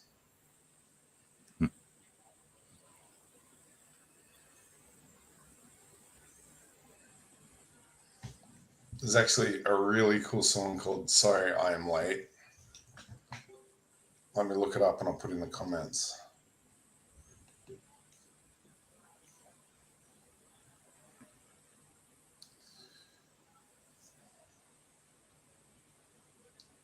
By a band called Collective Tromstrasse, which I Collective imagine Tromstrasse. Turmstrasse, which I think is Dream Street Collective, the German. Welcome back. Hey, what did you send me? What did I want? You said you probably sent me something and then you vanished off my screen and my computer said when something. well, you vanished off all of our screens, so let's get that straight first and foremost. No, I was sending you messages the other night when I was talking to you about the episode with God. I wish I could remember his name. What's his name? It was a good episode and it was making me cry lots and stuff. Even though a lot of people did not enjoy the subject matter of that show, that episode. Lots of people familiar with the game, because apparently the character wasn't that like he was in the game. Mm-hmm. No, like he was in the show was much more exaggerated than he was in the game. But, Yeah. you know, it was all for a good reason, and it was a beautiful episode, whether you're into that kind of thing or not. It was a beautiful episode about love. I don't know. The only things you were sending me stuff about Pedro Pascal one day, and then you were something about a song, maybe. You liked a song. That's all, I think.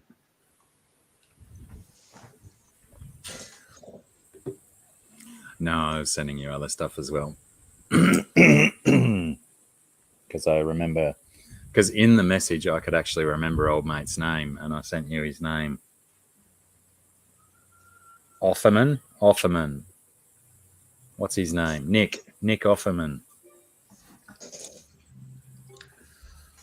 Triple A is a heavy vehicle and plant mechanic for a civil construction company. Cool.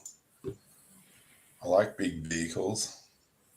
Got to watch this awesome show on like free to air TV about these guys in the UK, and they've got this demolishment equipment. Looks just like a giant robotic Tyrannosaurus Rex with like spray hoses out its mouth to keep the dust down, and this thing could just demolish a building in like days and just process buildings and destroy them. Like, this thing's fucking cool. The earthquakes in Syria do it in seconds. Oh, yeah, you don't need the electronic Tyrannosaurus. Oh, am I doing too soon jokes again? Yeah. I think it's a bit too soon. Replay Team 6 won't be very happy. I'm just still my bitter disappointment at the building codes of Syria and Turkey. Yeah, it's not good. I'm a stickler for the rules, you know. You are. I mean, it's really sad to see like how many people perished in an earthquake. You know, I mean, it's 2023, guys. Like, you know, it's wild. One can only hope that they learn from the experience. I think it's a case that the media doesn't really want to acknowledge because it would ruin their storylines. But as our population has reached nearly 8 billion people, any disaster, there's always going to be more and more people that are affected by it in any urban environment. So yeah, it just keeps getting worse and worse and worse by the numbers, by the maths. And proportional thing, yeah. We're not looking at the proportions of the ratios. So, places like Brazil, they just got hit with a pretty bad deluge of rain and landslides and stuff. And Sao Paulo got hammered, and people have been pushed and pushed and pushed to build buildings that are questionable quality into more and more treacherous situations. And there's no real good answer for it except for maybe upping the ante and building some hive cities where they're nicely constructed, beautiful, big architecture. Mm-hmm. And isn't Sao Paulo the most heavily populated city in both of the Americas combined? It is indeed. Yeah. Yeah. And then New Zealand getting smashed. I think they've still got like 3,000 people missing. Wow. I didn't know it was that many. Yeah. Yeah, with Joel G. I don't know if Joel G's still in the chat, but he was here earlier and he was in the area of New Zealand where the cyclone was hitting. But he was saying earlier that the weather's cooled down, and he did. I messaged him a couple of nights ago asking him how it was going, and he said that it had calmed down and his house was safe and stuff, which was lovely to hear. I'm actually surprised that he was even willing to communicate with me after my too soon joke about that as well last week or the week before. But, kudos to you, Joel, for actually responding to such a callous individual as myself. Triple A getting shafted a fair bit. Oh, mate. Need that pole grease. Take it easy, as they say in Australia. Mm-hmm. Just take it easy.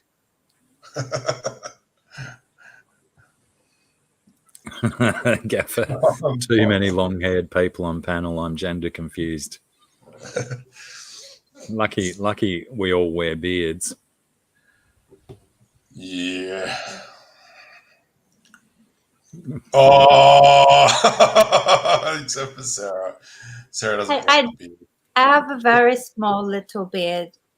She's quite proud of it. Yeah, well, I feel very affectionately towards it. But I just have like a bowl and it grows some hairs on it. Yeah. So that's my beard. It's cute. When you have spent your whole life not growing like any chin hairs, it's kind of fun to have some. I still reckon you should let it grow out one time instead real of trimming long it one. back. Maybe like it's only 9 or 12 hairs. That's enough to make a little plait.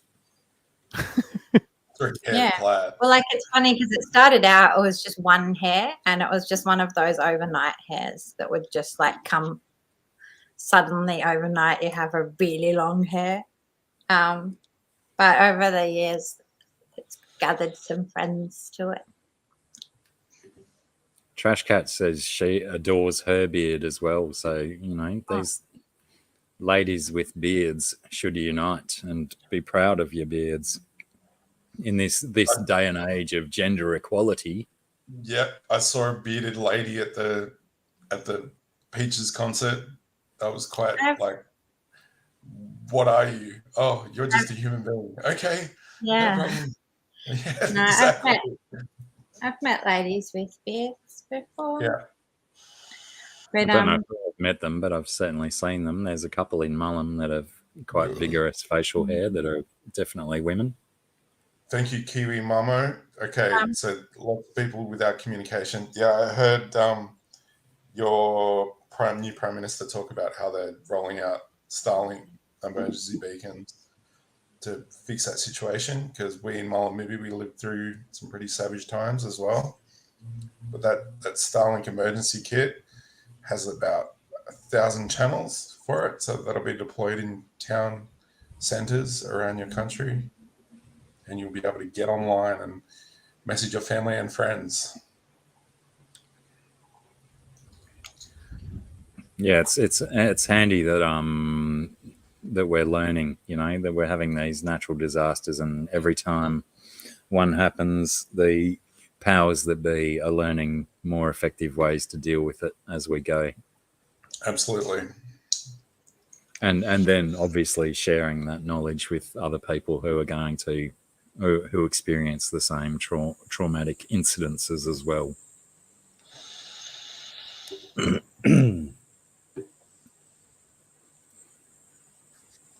Yeah, my mum used to have one of those little beard moles, but it was up on her cheek, and so it wasn't in such a pretty location like Sarah's is, where it's functional and useful. But yeah, she had that removed many years ago. But I still go back to my former statement, and I think you should grow it out. I'm keeping mine. I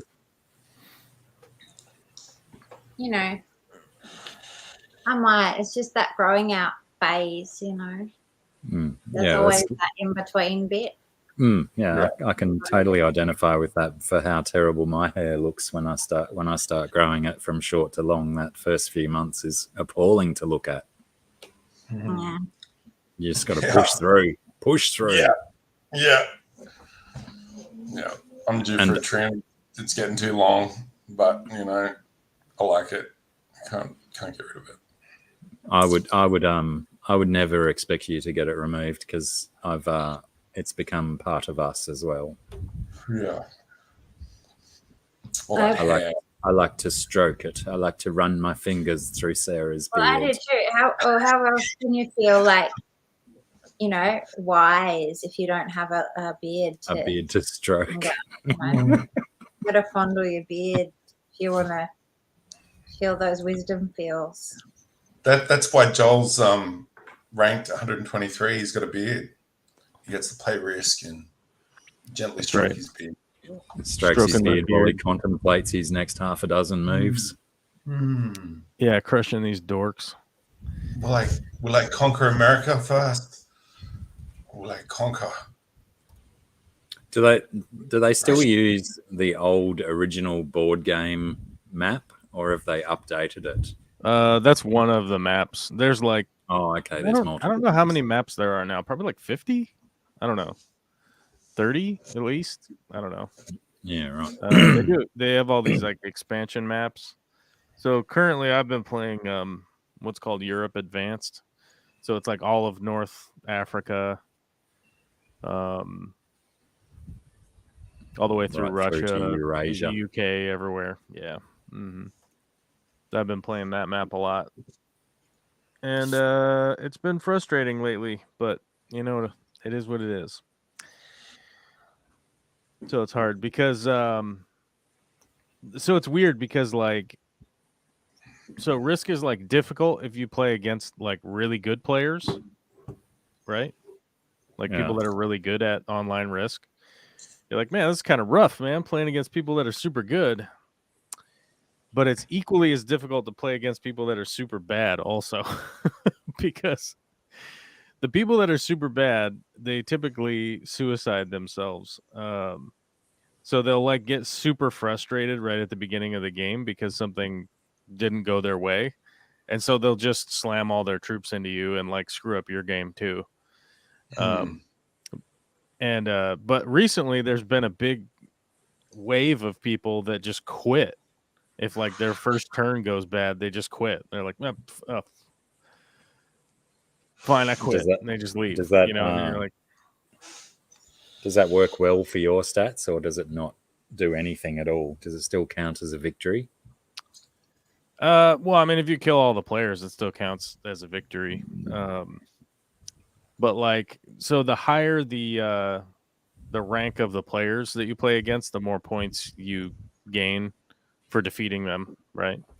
Gotcha. For your position in ending. But like, I wouldn't call myself like super high or anything like that, like on the rankings or anything like that. Because I've only been playing for like 2 months, so I'm all right. I'm doing okay, but my rank is high enough now that like if I play against people that aren't ranked very high and I only get second, I still like lose ranking points, right? And you don't really know who you're playing against until after. So it's really fun to play online because like Risk is fun to play, but like you can't get 6 people to come over to your house to play like a 2-hour board game that you have all these pieces and you got to roll dice like crazy. I mean, it's just, so it's fun to play because you can just log on, find a game, start playing, play against random weirdos that you'll never probably ever see again. Yeah, I've got it here somewhere. I think it's actually under my cupboard in my room. The old original Risk from the 80s. Well, it's probably not the original, but it's still old. Still the old OG Risk. I've seen that. I got to handle a dice that was an ancient artifact from the Middle East. It's a 26-sided dice with like triangles and squares all over it, and the highest number on there was 8. But it was a wild device, man. Like, this thing is ancient. And the guy who showed it to me, I'm like, dude, isn't your culture like against dice because of like the devil's work? And he said, Josh, you have no idea. This is like an ancient artifact. So yeah, before the regime took over. Yeah, before the hyper-masculinized shut down women bullshit started.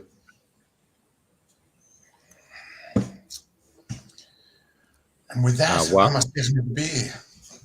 Huawei wants to know if your mole has a name, Sarah. It doesn't. Probably should. Food, I was going to say food for thought. Like, considering how affectionately I feel about it, but I guess that I just call it my beard. And the pride that it fills me with to have a beard, like, imbues that name with a lot more meaning than you might otherwise think.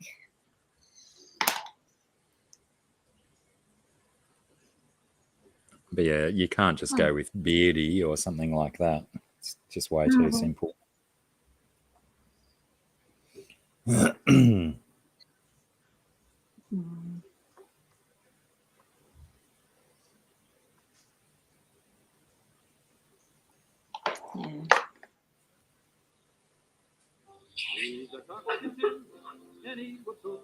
Yeah.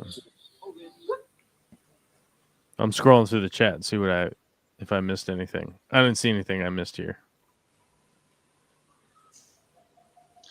When I was in primary school, there was a girl at my school, and she had like a mole on her face. And so she informed me that if you have a mole on your face, it's not a mole. It's called a beauty spot. But the thing about it is that if it happens above your mouth, it means that you're beautiful if you have one of these. But if you have a mole on your face below your mouth, that means you're ugly. And I don't know if she was telling the truth, but that's the information I got when I was in primary school. I feel she may have just been justifying her ugly personality. You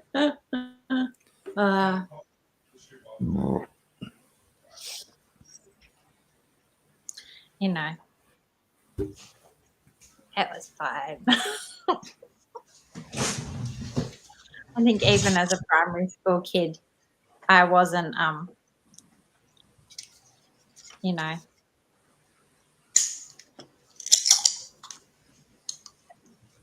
I didn't believe, I knew that she was making that shit up. Not that I thought that I was beautiful, but you know. All right. I'll see you guys later. Are you Oh, guys bro. fighting? Huh? Are you guys fighting about something that no one else knows about? Oh, you can watch my stream from yesterday. Huawei was calling me a cunt and shit yesterday, so it's all good. Oh, Yeah. Either way, I got to go to bed. I'm not going to sit here and argue with Huawei or internet people, but it is 10 o'clock anyhow, so I do got to go to bed. But I'll see you guys next week. All right, dude. Sleep Take care. well. Thanks for hanging out. beef. Interesting. It'd be nice to get a heads up about these kind of things, Huawei. Jeez. If you can't handle the fire, get out of the kitchen. I actually, because I was reading the chat, and I was wondering if Huawei was just being funny or what. And then it obviously did develop, and there was obviously some beef there. I'm allergic to beef. Allergic. I think most of us are allergic to beef in that context, but yeah, physically, Oh, yeah. metabolically. How is it that I can't say Helen Mirren, but I could say metabolically? You just Metabolically. said Helen Mirren quite perfectly. Yeah, but earlier I said Helen Mirren. I think it came out as Helen Millen? that was the one. I think, Blacky, you've just been practicing too much tongue gymnastics, and you're still in that Accents. mode. Yeah. Accents and other activities, you know.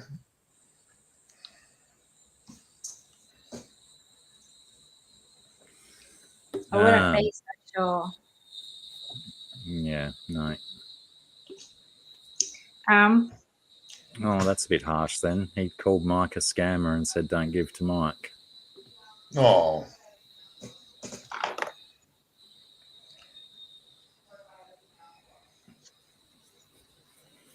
Did he have reasons?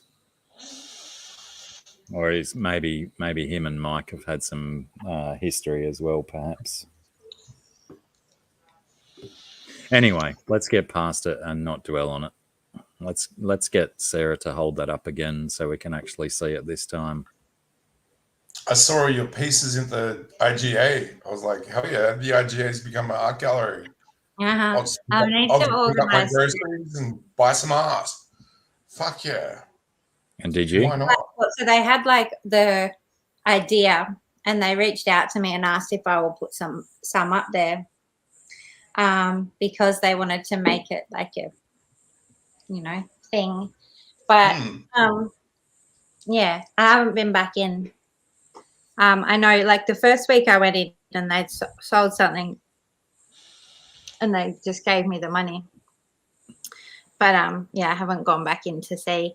But I have the feeling, like, because when I went in there, I was a bit like, I don't know if it is the best environment, because no one can like stop and look at it. It's like until you're at the checkout. Yeah. You know, and then you can see it. Yeah. I Just don't think it's like fleeting moment while you're waiting in line to look at some art instead of soaking it up. Sort of behind the checkout people. So I was kind of like, yeah, I don't know. I think it's a good idea. I think it's like, I am all for the idea of, you know, the supermarket not just being the supermarket, especially when it's something like IGA versus like Woolies, because there's so much nice stuff in the IGA, and you've got to go and get shopping. So you may as well have some interesting stuff in there as well and get to enjoy the experience. But personally, I'm sort of like, yeah, I don't know. I don't think that anyone could get up close and personal enough with the pieces up there. They've got the right vibe. They've got all the fucking good shit. And then Mm. they were playing awesome music like in the last half hour that they were open the other night. Everyone's lined up to get their, you know. Oh, everyone's frozen. Oh, No, just you. just me. you. I'm not frozen. Yeah, I'm tracking satellites. So yeah, they had really good music. The vibe was really good. It was just like just before closing time, everyone's lining up to get their last bits of shit. And then I'm like, art gallery, yeah, this is cool. I like this. But yeah, I honestly, I reckon they need to stay open later because yeah, Mullen shouldn't die in the ass, especially with this hot weather. Like, let's adopt a Mexican mindset of having siesta in the middle of the day, everything closing for the middle of the day, and then stay open for a couple of hours later at night, you know? Night shopping is when people get a bit tipsy, they might have had a dinner, they're all satisfied, and then it's like, fuck yeah, get in a spending mood and buy some shit.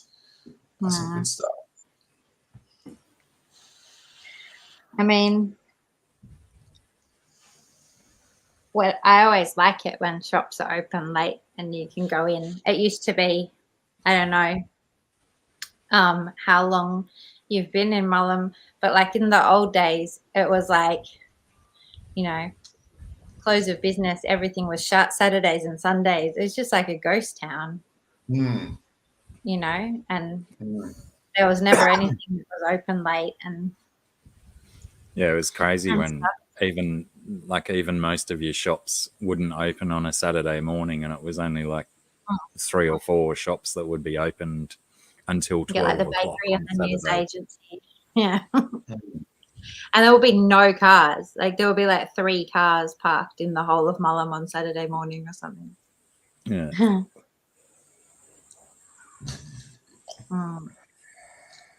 So, you know, it's Yeah, I really like good that. when you need something and you can look at the time and go, oh, hey, we actually can still go to the shop and get something. Yeah. Because like working hours are pretty late these days.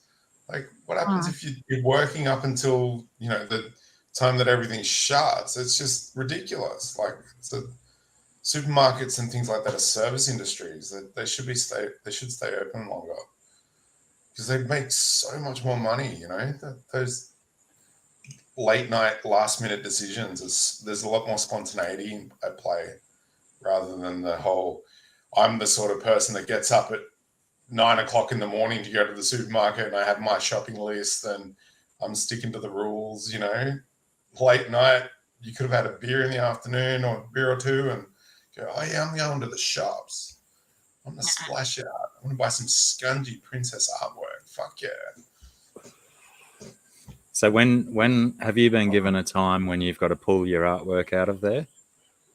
No, well, they just haven't contacted me. I got asked to put it up and then that's it. Then they haven't contacted me since. And I dropped in that first week because I wasn't sure if they'd so I hadn't seen the same person when I dropped my box of stuff off.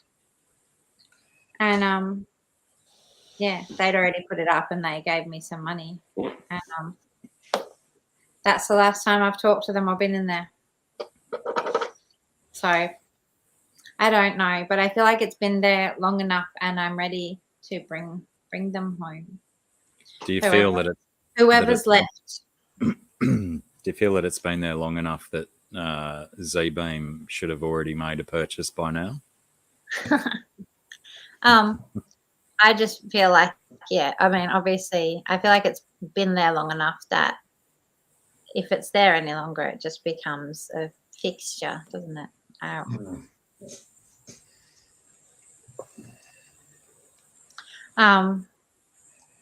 And besides, I really was hoping that claw baby wouldn't sell. Oh. And that was the one that sold? No, I don't know. It probably hasn't. So, that's good. I put it up and it was like the whole time all I was thinking, it's probably the wrong energy to put out into the world. So I was like willing it, not don't sell that, don't sell it, don't sell it. Yeah, that's not a good because anchor. I wanted it to come home Yeah. again. We could, there's some art forms from wrestling that are really potent where you play the field. So if you gave me if they're not taking much of a cut, you give me the money to buy the particular piece that you want back, and they get a sense that it's sold, but it comes straight back to you, and you just take the loss of their cut. Yeah. But They, it makes flow. yeah. Well, they aren't taking a cut. Okay.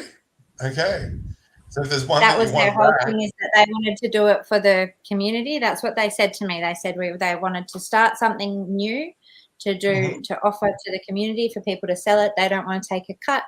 They just want people to be able to come and put their art up, and if I would be prepared to start that ball rolling nice. and stuff. So I said, yes, that would be great. And did you put like name tags on your pictures in there, or is it just prices you've put on there? No, I put the names because they said that they should be named for the ease of the service people, that they had to be labelled with names and prices. So I don't really like naming them, but like I said, that claw baby one, that is what I call it, or was calling it already. Okay. To myself at home. So it kind of did have a name, but mostly they don't have names. Some have names and some don't. And I don't want to have to name them.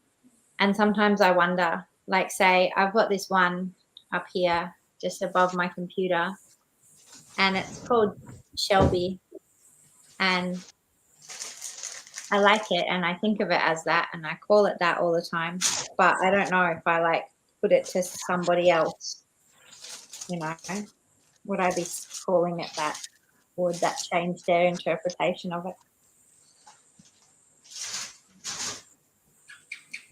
He's getting his flamenco hat out. No, what are they called? Sombrero. Mariachi. Yeah. Doesn't fit on my head. Well, you've got a massive head, lad.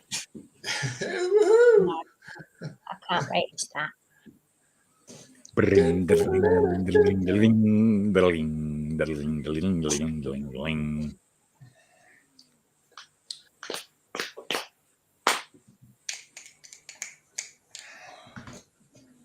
We had a You've got to do the two fingers, don't Mexican you? fiesta birthday party once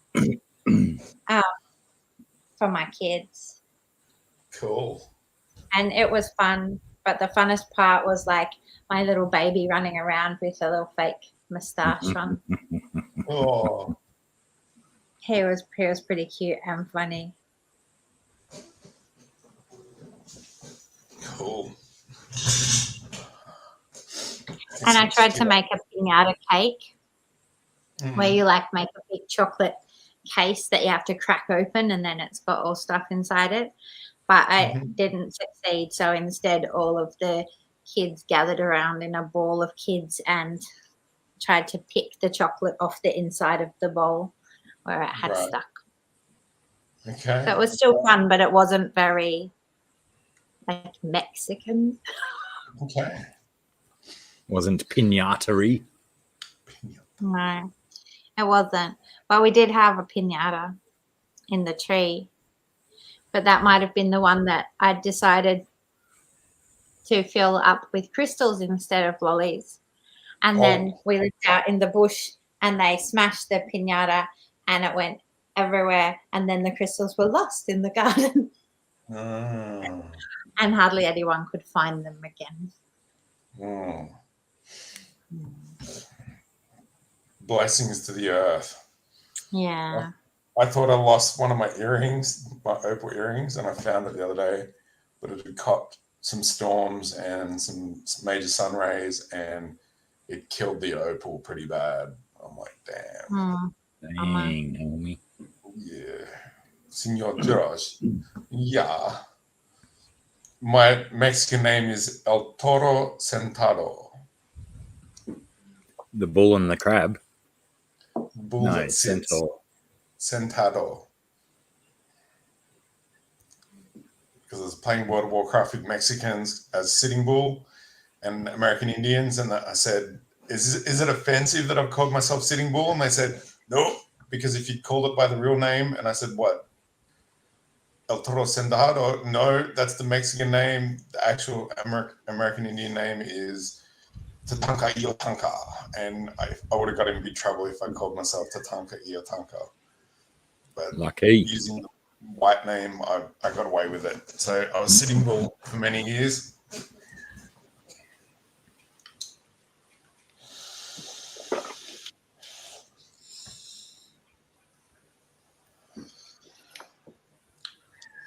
I'm missing my ring lights.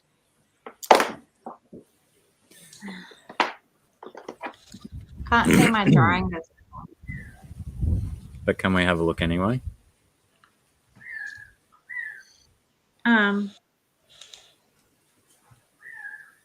Like, I guess so.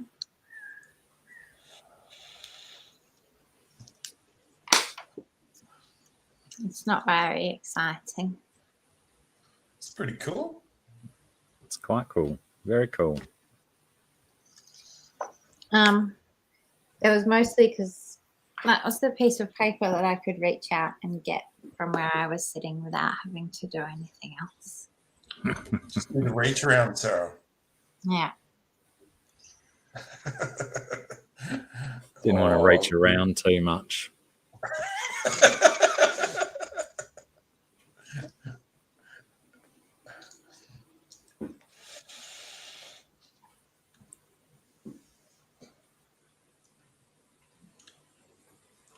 Jose.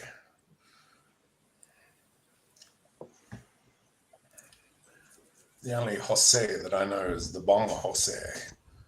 The which? The Bong Jose. Bong hose.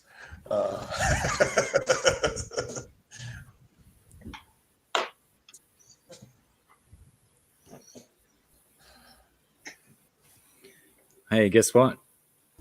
What's It's like up? we're nearly 2.5 hours into this, and I haven't even been to the toilet once yet. Oh, Wow. shit. Really? But I'm going to go and do that now. All right, go on. I'm Mike sure hasn't- I'm sure he's not talking about me, because that's absolutely not true. I barely even have a butt.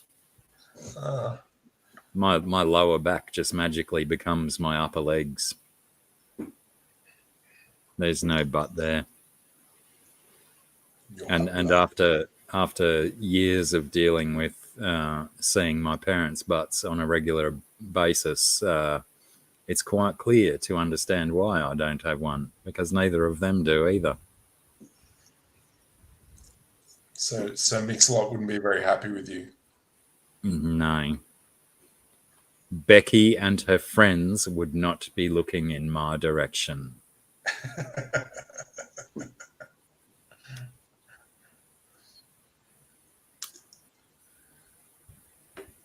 Jeez. Anyway, I'm going to the loo and going to make a drink, and then I'll be back.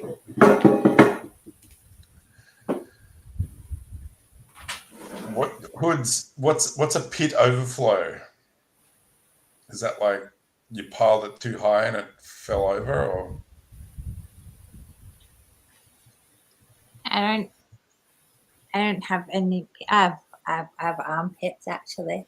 So I do have some pits. Turns out that's the extent of my pit knowledge. Pit overflow. Does that mean you get real sweaty and it just like it's pit squirter?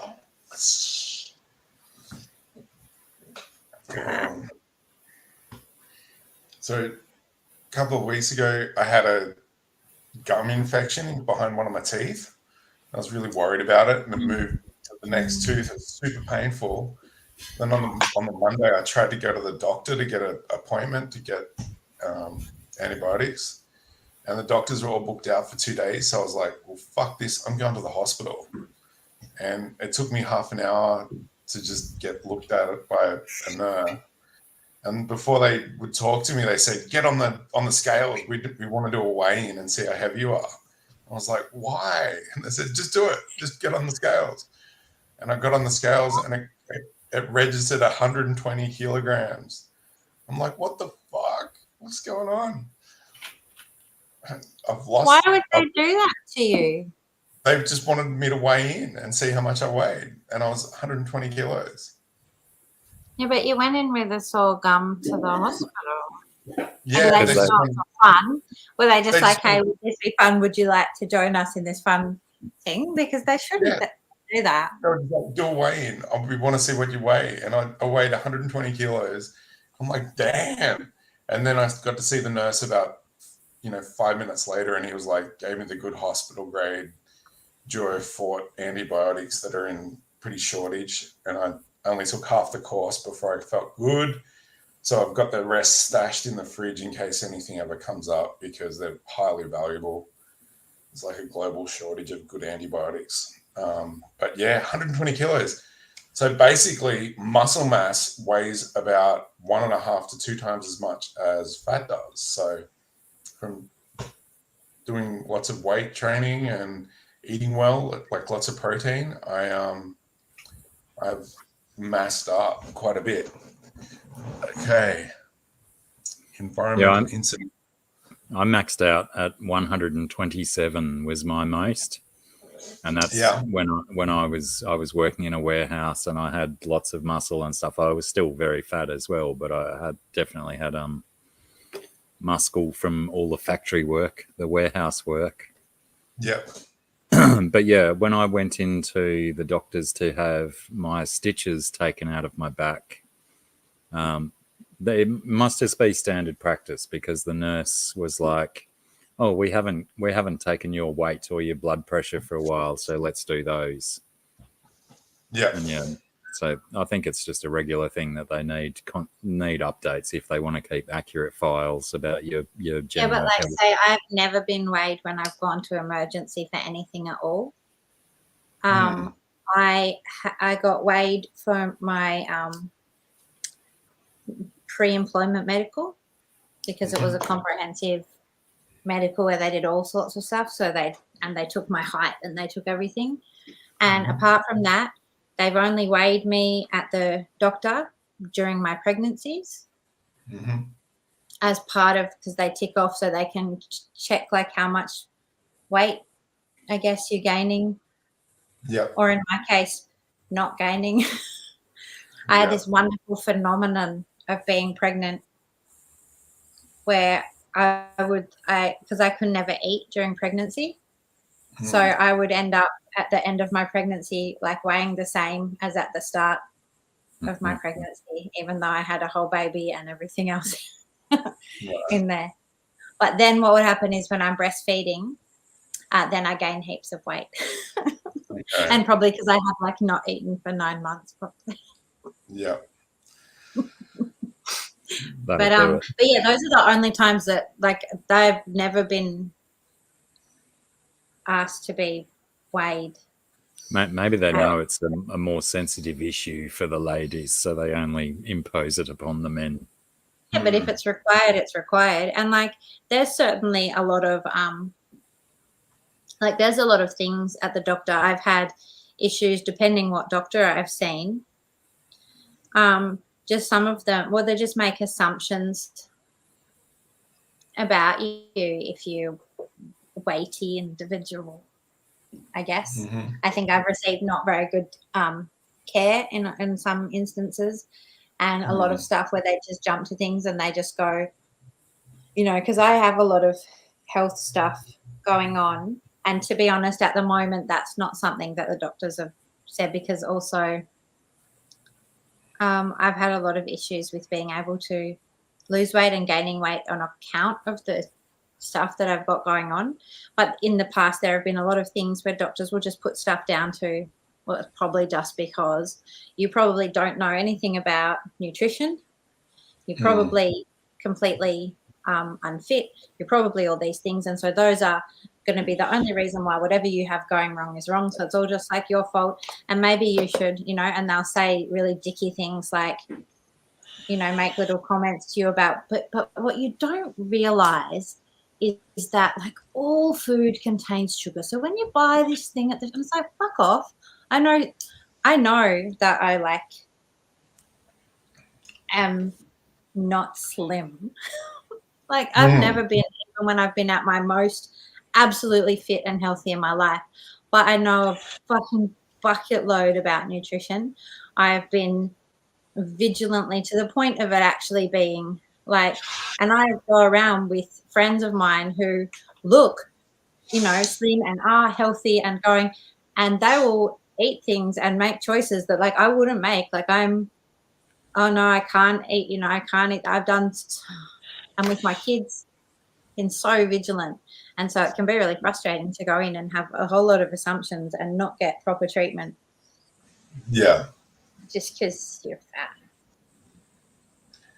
Yeah, the whole ideal like body shape is kind of it's not healthy, because some of these dietitians have been promoting body shapes that are just like that's never going to be possible for a big portion of the population. They're always going to have a bigger frame, and that shouldn't be the ideal. And I think the body positive movement has done a lot for that, because like I'll stick on MTV, and compared to like a decade ago where skinny Ciara is there, and she's got this frame of like a teenage girl, even though she's in her late 20s or whatever, she looks like a young girl. And that used to be like the hot girl thing. But now it's like Nicki Minaj and these chicks with these huge asses and massive titties. And it's like, that's normal now. So fuck you, dietitian. That's not real. It's not cool. And it all came down to malnutrition in the teenage years. To keep that body shape and have that lithe frame, you need to starve yourself with nutrition to keep that juvenile physique going into later stages of life. But and now it's also very largely genetics. Yeah, absolutely. Because absolutely. To be fair, I starved myself for really long periods of time, and I was never ever slim. And I went through incredibly long periods of time of eating practically nothing at all. Right. But being fit, and it just makes you like stressed and sick. So the Japanese have come up with some new studies about muscle mass and how all of your muscle groups all over your body are connected to your organs. And if you don't have enough muscle mass, your organs can't process things properly, and they don't get enough biochemical responses from each other. So people without enough body mass, they ended up getting Alzheimer's and dementia quite early on in age, and age faster. Because if you're not making gains, you're making losses. And if you're making losses, you're dying, basically. So cutting weight it's not healthy at all. And then the other bit of info that I got was basically the gladiators in Rome. These guys were fighting fit. They were huge. And they all practiced having enough body mass so that they had subcutaneous fat, so that if they got a flesh wound, it would cut into the fat and not cut into the deep muscle or the organ tissue. So they'd look brutal. Like they'd get slashes and cuts all over them, and blood would be pissing out everywhere. But they get medical attention. And if they pretended to be dead and suffered a big defeat, they'd go into hiding for the next 6 months to a year and retrain in another weight class and return as a rebirth fighter with a helmet on, so no one knew their identity, and they'd just be constantly reinventing themselves. It's funny how well, probably not funny, but it's interesting that when the ancient Egyptians would embalm a corpse, they considered the heart to be a more important organ for the brain regarding where your soul is held and all that kind of stuff.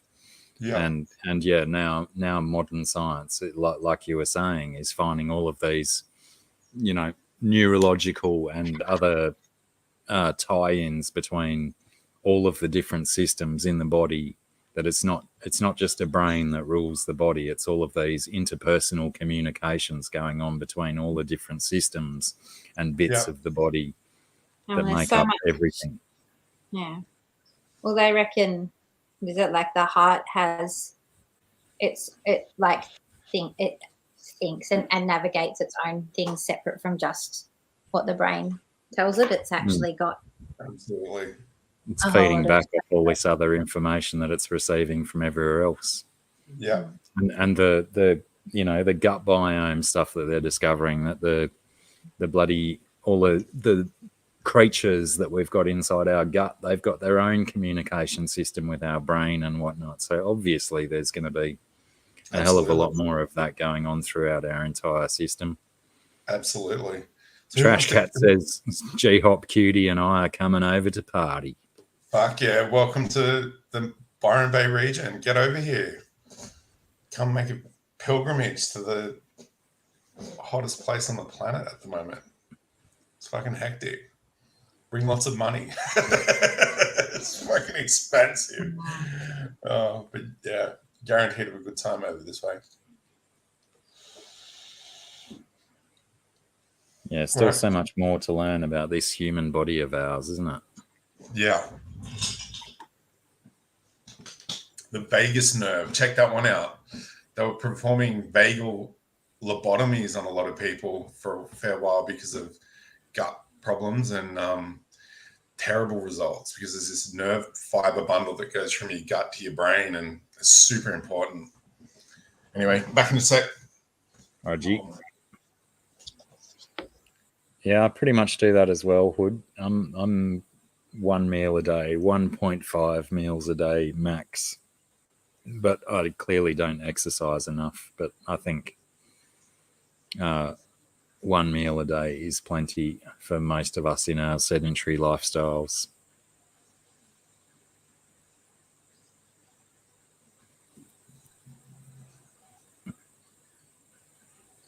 Yeah. Trash Cat learned a vagus nerve reset. What does that mean?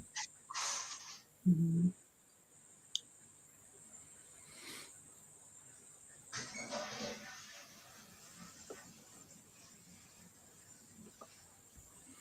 And yeah, I guess all of the dieting and exercising regimes, one might work beautifully for one person, but certainly won't be a different person's cup of tea. I guess the key is giving different ones a go until you find out which ones just get you punching on.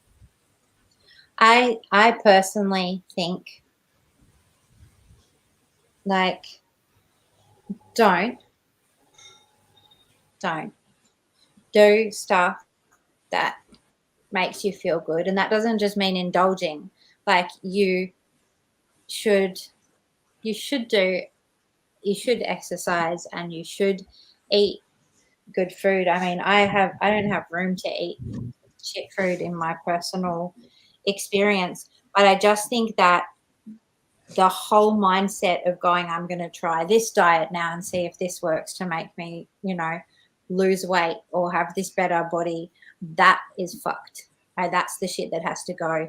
If you're eating food, if you're feeling healthy and vibrant and waking up and feeling good, and you're eating food and it's not making you feel sick and you're not feeling gross from it, and you're moving every day because it makes you feel good to move, and you're doing movement in such a way that it is feeding you, then those are the things that you should be doing to feel good and feel alive in yourself, and be doing it to like honor and love yourself and all that shit.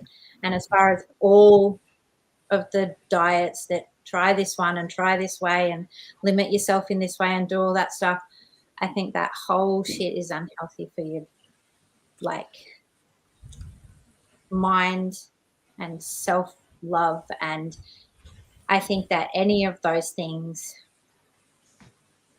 like, sure, if you incorporate something into your life and you're like, I can do this every day for the rest of my life and it feels really good, yay. But I don't reckon doing any like dieting and then, go back to normal life, because now it's like, no. I just think, listen to your body, love your body, stop aiming for like slimmer. Merely what I was suggesting was that people have to try some different things before they work out the thing that works for them, because one thing doesn't work for everyone. But I totally agree that a lot of people fall for all the fad diets and stuff. But I think that idea of going, what is going to work for me to make me a slim person? Well, So too many people. All the different ways that could possibly get me to that. And that process is, I think, I don't agree with it.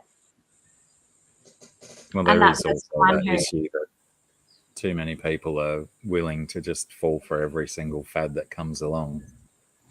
And also try all the fads half-assed when they come along, instead of actually, trying to be real with themselves. Sorry, I've offended you somehow.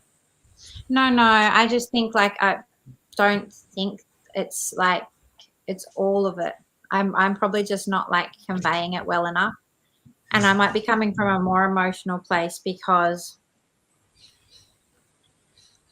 certainly in all the years of my life, I have had times where I've really, and being in that mental space of trying and finding a new way. Oh, well, maybe I'll try this way. And the whole thing that's wrong with it is what you're aiming for. It's having that attitude of that I've got to try something else that works for me and listen to what people, I don't know. I just feel like I don't think I'm articulating it very well, but it's don't look for the next one and try. And they're not, yes, you know what? If you cut out all carbohydrates out of your diet, you can absolutely lose weight.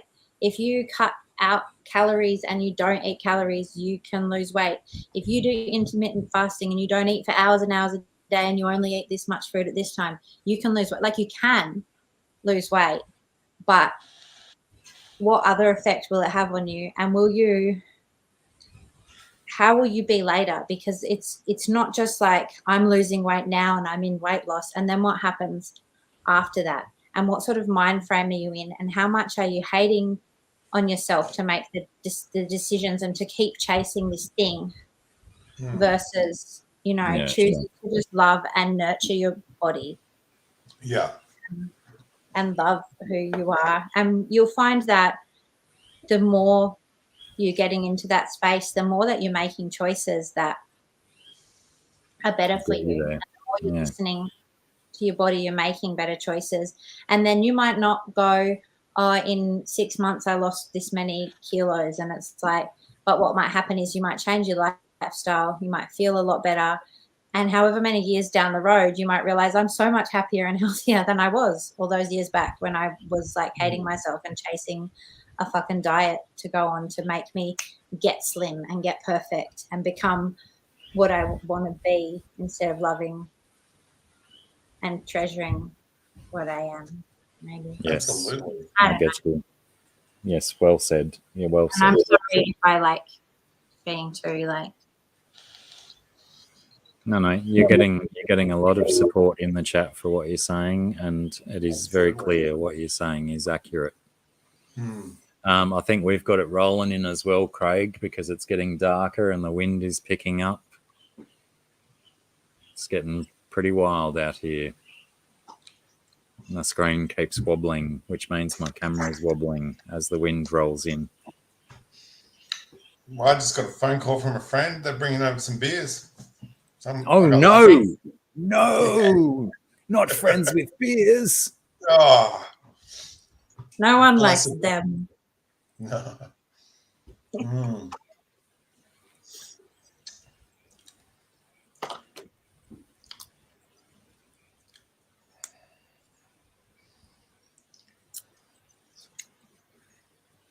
I want.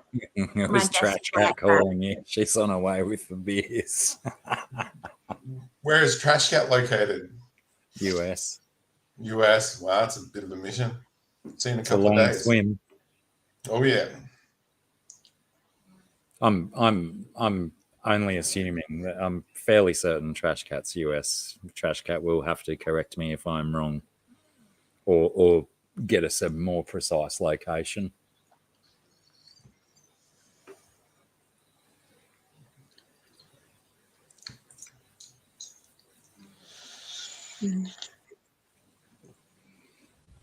I have no doubt you'd have fun at Z-Beam's house, Trash Cat, or wherever he decides to take you.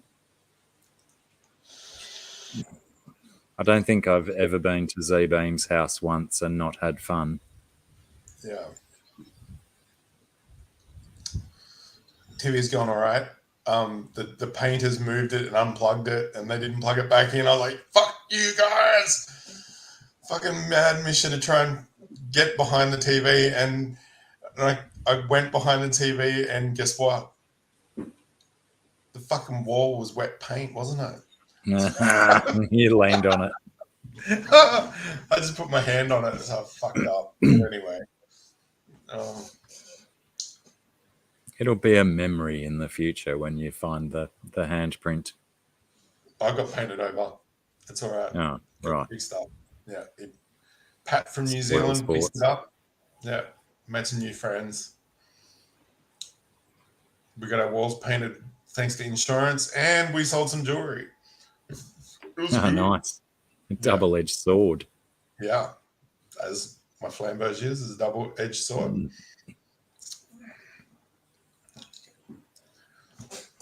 Yeah. Come and party. What an all-time fun time. Trash Cat and BJ organising a world tour. Fuck yeah. Point A to point B. Get over here for Blues Fest one year. That's always on Easter. But book your shit early because it gets fucking expensive. A $200 rental a night place can go up to $1,000 a night. It's brutal. That's nuts how they milk people, isn't it? It is. But, with that money, all I need to do is rent out a room, make some money, and do that for a couple of years, and then I'll be able to build a little house out the front. Did they move the Blues Fest to Yelgan, or is it still at Niagara? I'm not too sure. I generally avoid things like that. I've got a bit of agoraphobia. I don't like crowds very much. I struggle because I got to resist the urges just to elbow people, and if I don't have my space, someone bumps into me, I'm just like, fuck you, don't bump into me. That drum was really fun because there's a lot of room. But yeah, I only went to the Blues Fest a couple of times from free tickets, just getting given free tickets because we know someone. And I would never fork out my money to go there. Yeah. It's better I've seen the sideshows anyway. Like, same with Splendor. Like, when a really good artist comes for Splendor, they'll do a sideshow in Byron that's a bit more secretive at a location, and it's like, this is fun. But I'm a bit more like show, no. Poor, and I have kids. I don't generally do anything. Like I said, I did go with the free tickets, and I took my kids in the day and stuff. Nice. It was hot though. Trash Cat, the blade doesn't come out unless there's blood involved. It's thirsty. The last time it got pulled fully out of the scabbard, someone cut themselves on it. I'm like, well, that's what you get. You play with fire, you're going to get burned. That's right. My son has a pair of swords, but they're not sharpened. Okay. That's probably the sensible way to go. You've got to tell him that he has to learn to sharpen them before they can be sharp. Well, so what he asked for so he had a birthday and turned 14, with zero fanfare, unfortunately, for him. But I was asking him, like, you know, what's the thing that you would want for your birthday? And so he thought about it for, you know, a couple of weeks, and he said, I would like to learn blacksmithing, please. And I was like, well, that can be out of my budget. But that's pretty good birthday gift. I have a friend of mine from high school that is an amateur blacksmith. Does he feel like teaching a 14-year-old boy how to Well, blacksmith? he's I think he's up the Sunshine Coast or down the Central Coast somewhere, so he's not exactly local. But he pops occasional videos up on his Facebook of stuff that he's been working on and whatnot. And it is definitely a trade that should be encouraged to more young kids these days. Oh, fucking oath. Because when these mushroom zombies come around, it's going to be required. Did you hear about, probably about 5 or 6 years ago, a young kid in, I think it was Adelaide, got caught. He was making his own firearms. And instead of getting fully busted for it, a local gunsmith found him and took him under his wing and said, this guy's a fucking genius. You can't bust him. He's only doing what comes naturally to him to craft decent firearms. And he got out of trouble like quick smart. Because he could walk straight into an apprenticeship. Absolutely. He's proven his mettle and knows what he's doing. If you follow Z-Beam's political trail, his main what do you call it, thing that you want to base your political campaign on is give these reprobates an apprenticeship. Absolutely. Use their skills. Flip it all. Kids that are stealing cars, they've got skills. Use them. Yeah. Flip everything. Enough of this black budget bullshit crime. Like, fuck, these are people with skills. Give them an outlet. Yeah. They can't spend all of their energy on video games. They need to actually use their skills. Absolutely.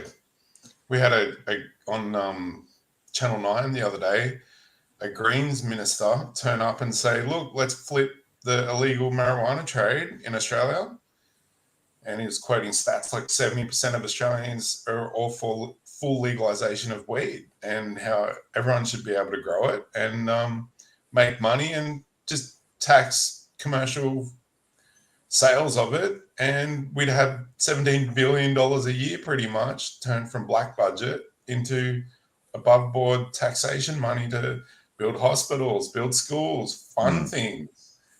You know, imagine the amount of time when April, May rolls around, when it's harvest season, and they've got helicopters in the sky all day long trying to bust people for weed. That's got to cost a shit ton of money that they could be spending in much better places than trying to get people in trouble for weed.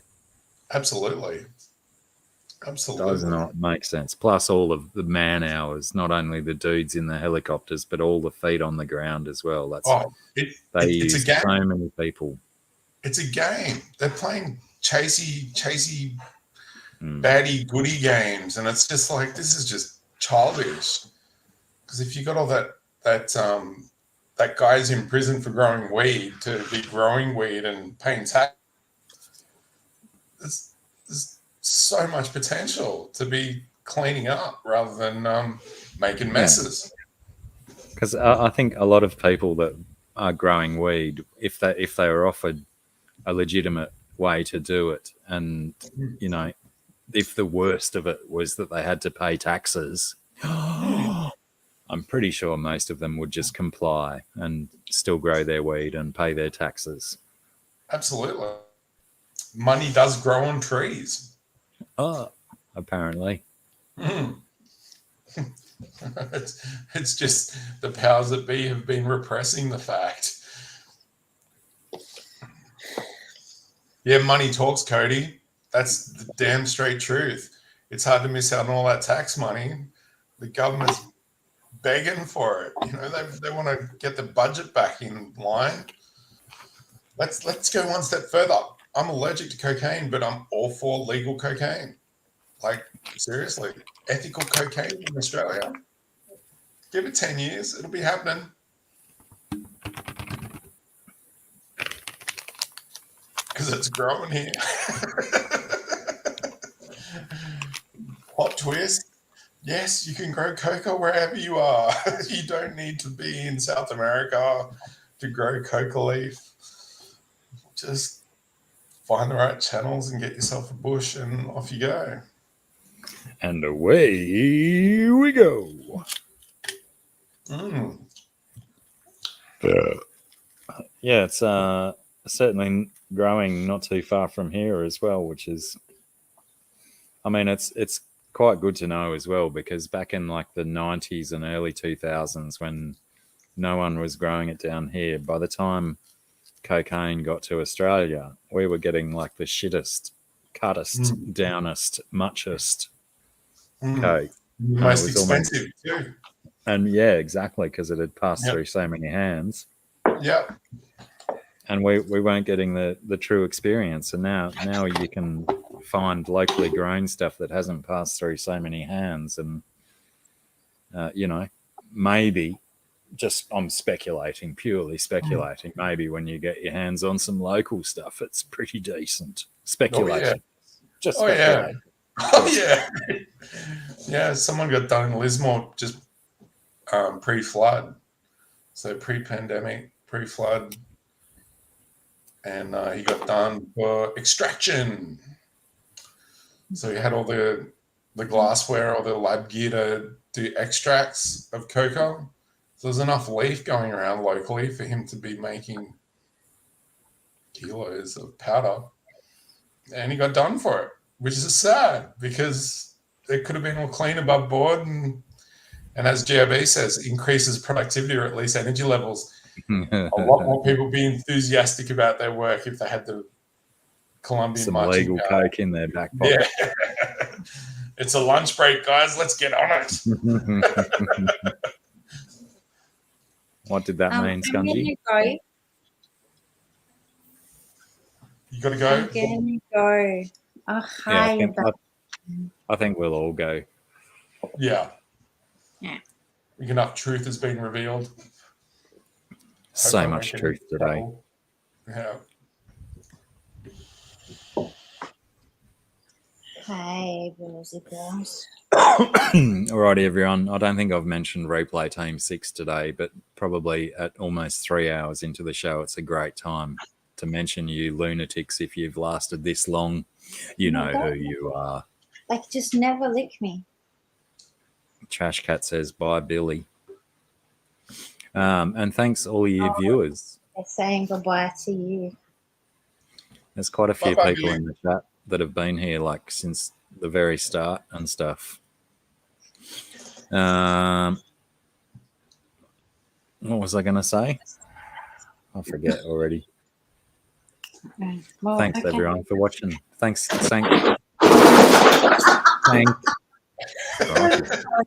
sorry. I think the She dog tried just to jump up. exploded. Her leg hit this bucket and she got a bit scared. I'm sorry. What are you sorry for? She fucked up. Because I told her she could. There you go. There you go. Yeah. You want it? Billy, Billy, don't you lose my number. Oh, and that, come on, back up. No. It's not all it cracked up to be, you know. She still remains mostly invisible, no matter what camera she's on. All right, everyone, take care. Thank you very much for hanging out with us. As usual, it's always nice to hang out with a good bunch of people. It makes me feel better inside. Yep, we had some nice interactions. Thanks. It's good. You know, let's come back again next week and continue to keep it real. Anyway, look after yourselves and each other, as Jerry Springer used to always say, and he's obviously everyone's idol.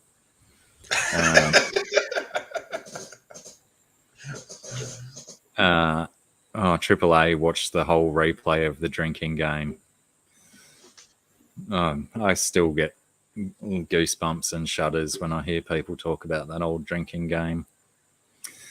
But yeah, like I said earlier, fingers crossed soon the times will change enough that potentially when we do a live stream, Sarah and I might be in the same room long enough to maybe do a song or two.